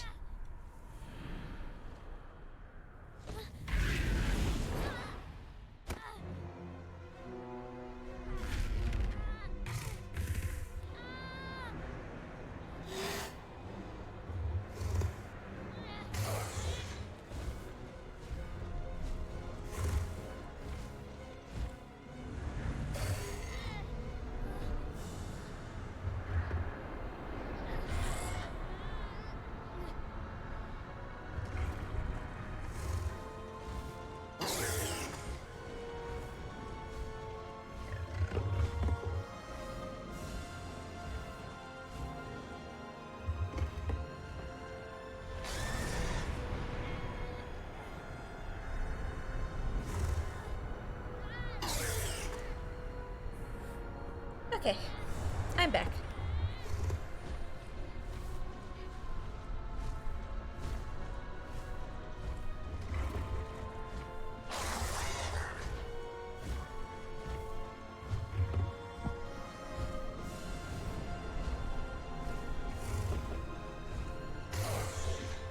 I've never played Eco, Draco.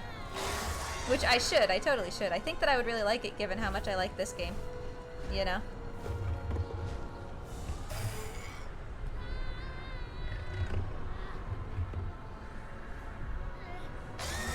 There's Morty Cam for you again. But yeah, I actually really think that I would like Eco. I've never played Eco Re. Could I get off of this thing though? That was like the worst throw ever.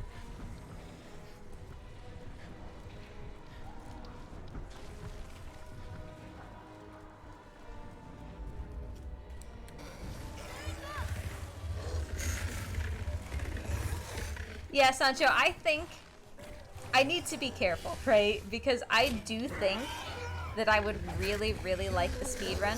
So I need to approach playing Eco carefully, right? Because as soon as I play it, I might be like, yep, I need to speedrun this right now.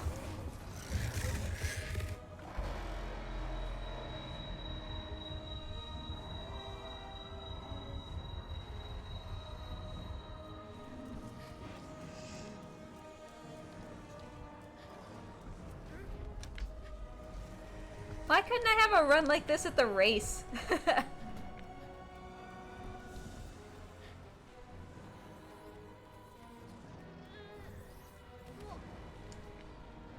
Alright, we're down.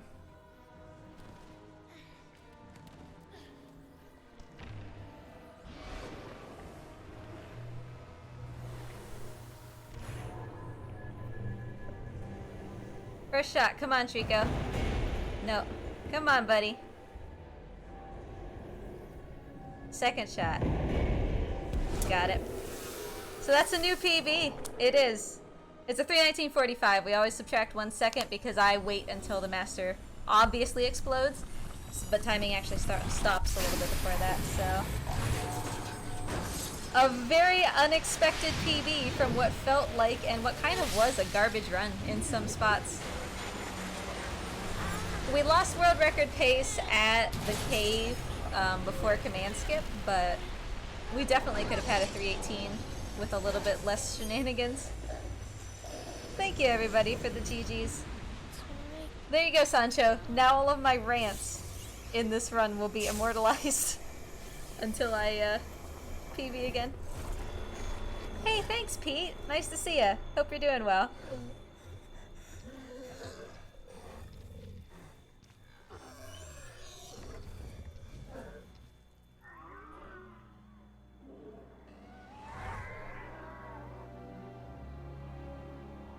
You can leave this stream happy.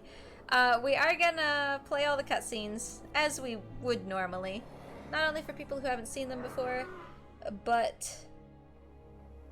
Sorry, this guy. Spoilers. But also because Shadowtash pointed out in Discord that apparently you can make Trico's horns glow in the final cutscene. So I'm gonna try to do that. Because why not, right?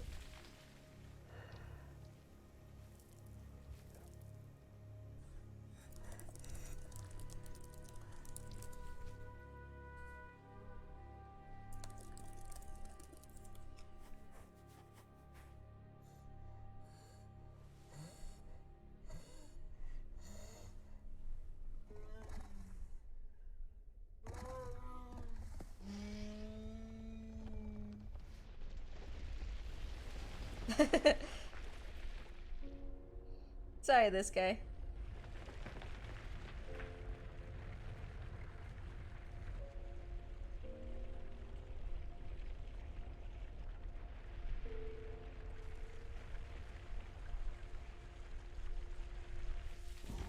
Pop quiz, how many times does the boy get eaten by Trico? I have an answer. Chat.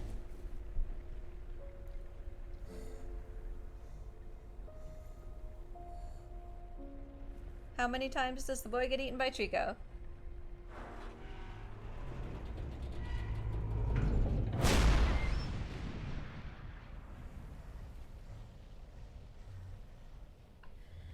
I think it's 4, right?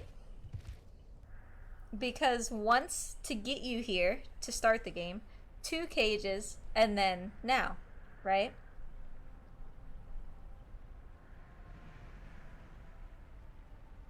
Unless you don't count the one before the game.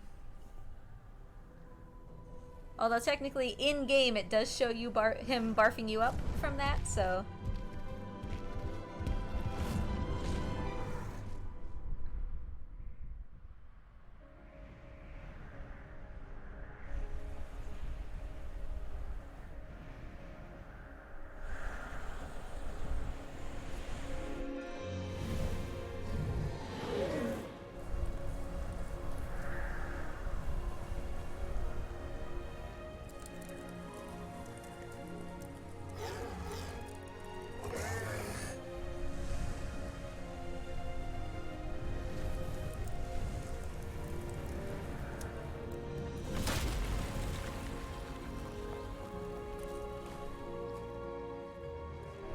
welcome back, Thanatos.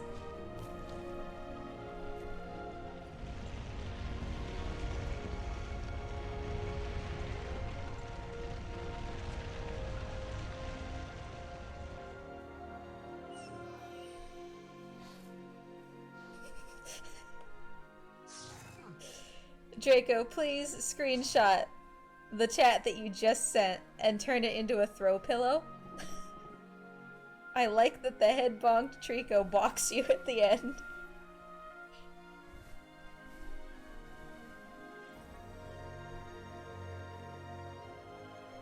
That should be like on your wall alongside Live, Laugh, Love.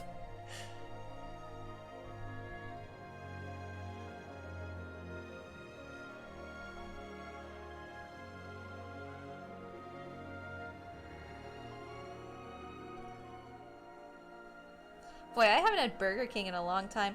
We have a Burger King near us that is just absolutely disgusting. Like, everything tastes the same because apparently they cook it all just in the exact same location and never change any of the grease. And all of it's cold 100% of the time.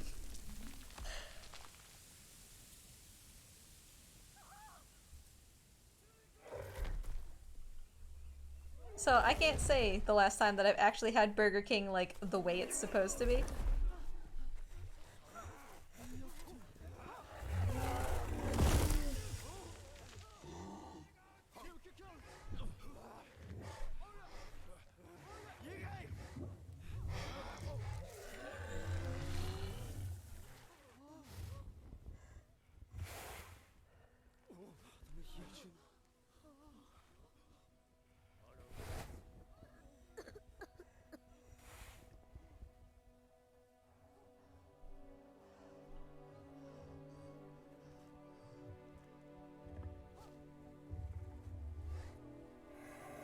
I love how smoke comes out of his nose there. Like, it really gives the impression that he's just exhausted. He's burned through everything he has.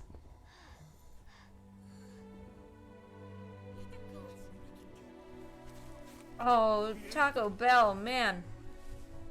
We eat at Taco Bell way more often than we should, not gonna lie.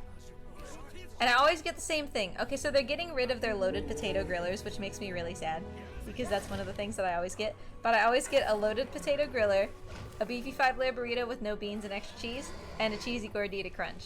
I should not have my Taco Bell order memorized, but I do. And that always ends up being way too much food, because I'm stupid.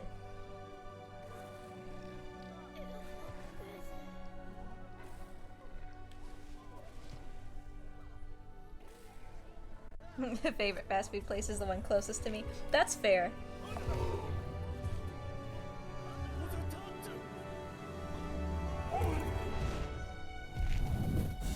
Well, it's good to know that all Burger Kings are disgusting, so that at least we don't need to go on some, like, cross-country Burger King trek to find a good one, because they're all just gonna be gross. I've never heard of the volcano burrito. It sounds good. It sounds like something that my husband would really like. He's all about, like, super spicy food.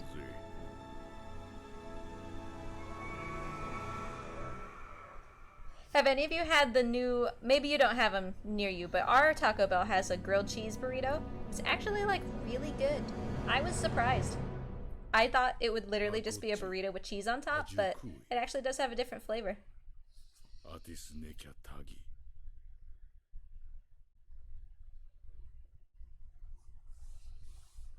So we'll skip the credits because we will, but we'll still play the ending scene so that we can see if we can get Trico's horns to light up.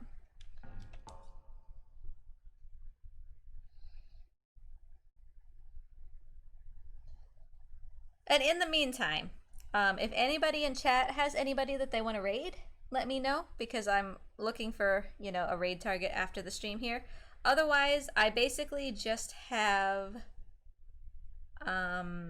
2 people playing Hollow Knight to choose between. So if anybody has any suggestions, Gen 2 games, let me look.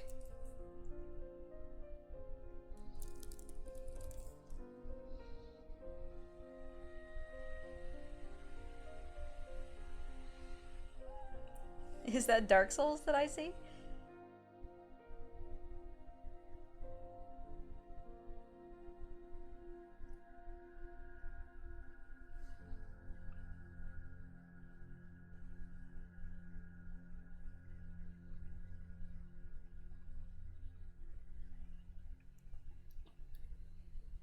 Are they building a game?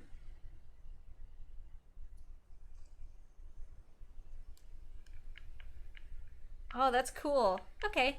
Yeah, I mean, let's raid them afterwards then. It took me a second to like realize what was on the screen and what they were doing. But yeah, once this cutscene is over, let's raid them.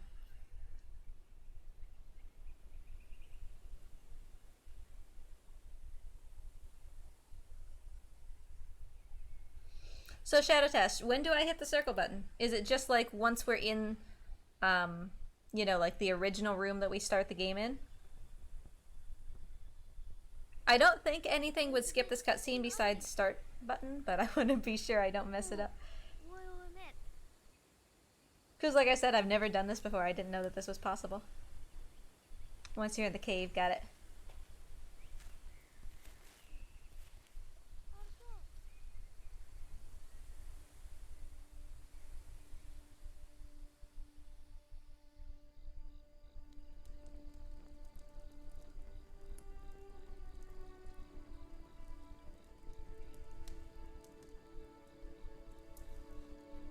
Have you never seen the after credits scene, Thanatos? This is the true ending of the game.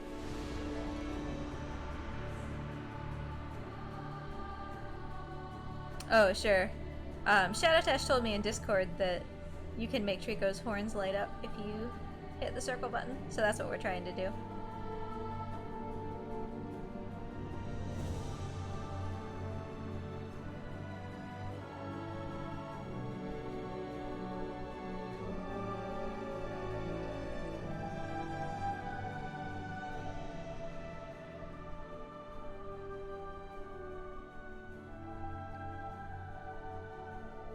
The music though, I can't. Like I said before, we were gonna have this music in our wedding, and then I was like, I can't. I need to choose a different one from Last Guardian. I can't do this one.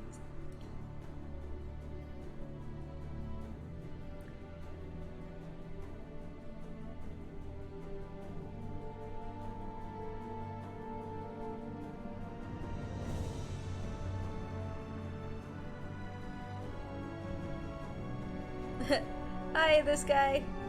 Welcome to your real-time Trico. Or almost real-time, I guess. We were just hanging around to try out Shadow Tash's tip about lighting up Trico's horns.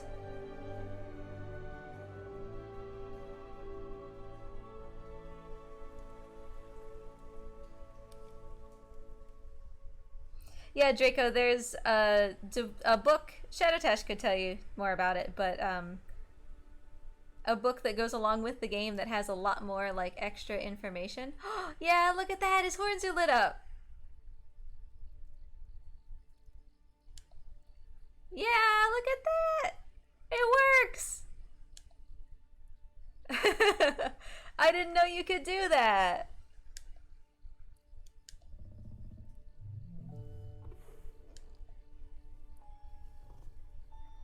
And you know what? You know what I notice? The little Trico doesn't have horns. I'm telling you, Tricos aren't supposed to have horns. They only have horns because they ate those barrels. I'm telling you, Tricos aren't born with horns. Thank you, Shadow Tash, for that tip. I didn't know you could do that.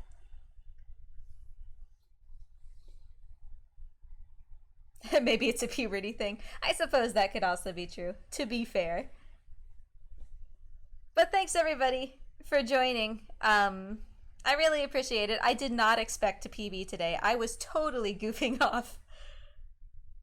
But it was nice to see a PB, at least. I'll put this on speedrun.com and it'll be on YouTube. In the meantime, let's go raid Gen2 Games, who are apparently building a video game, and that's super cool. So stick around for a raid. And then once you're over there, make sure that you say hi. Wish them well. Wish them a good day. Ask some questions. Streamers usually love when you ask them questions, so just be nice, be good. And thank you again, everybody, for joining. Thank you all for being so patient with me as I've been in and out of streaming. We should be back tomorrow to do the Spyro run that we didn't do yesterday. So I'm going to throw you over to Gentu Games, and have yourselves a wonderful day and a wonderful time until I see you next, whenever that might be. See you later, everybody.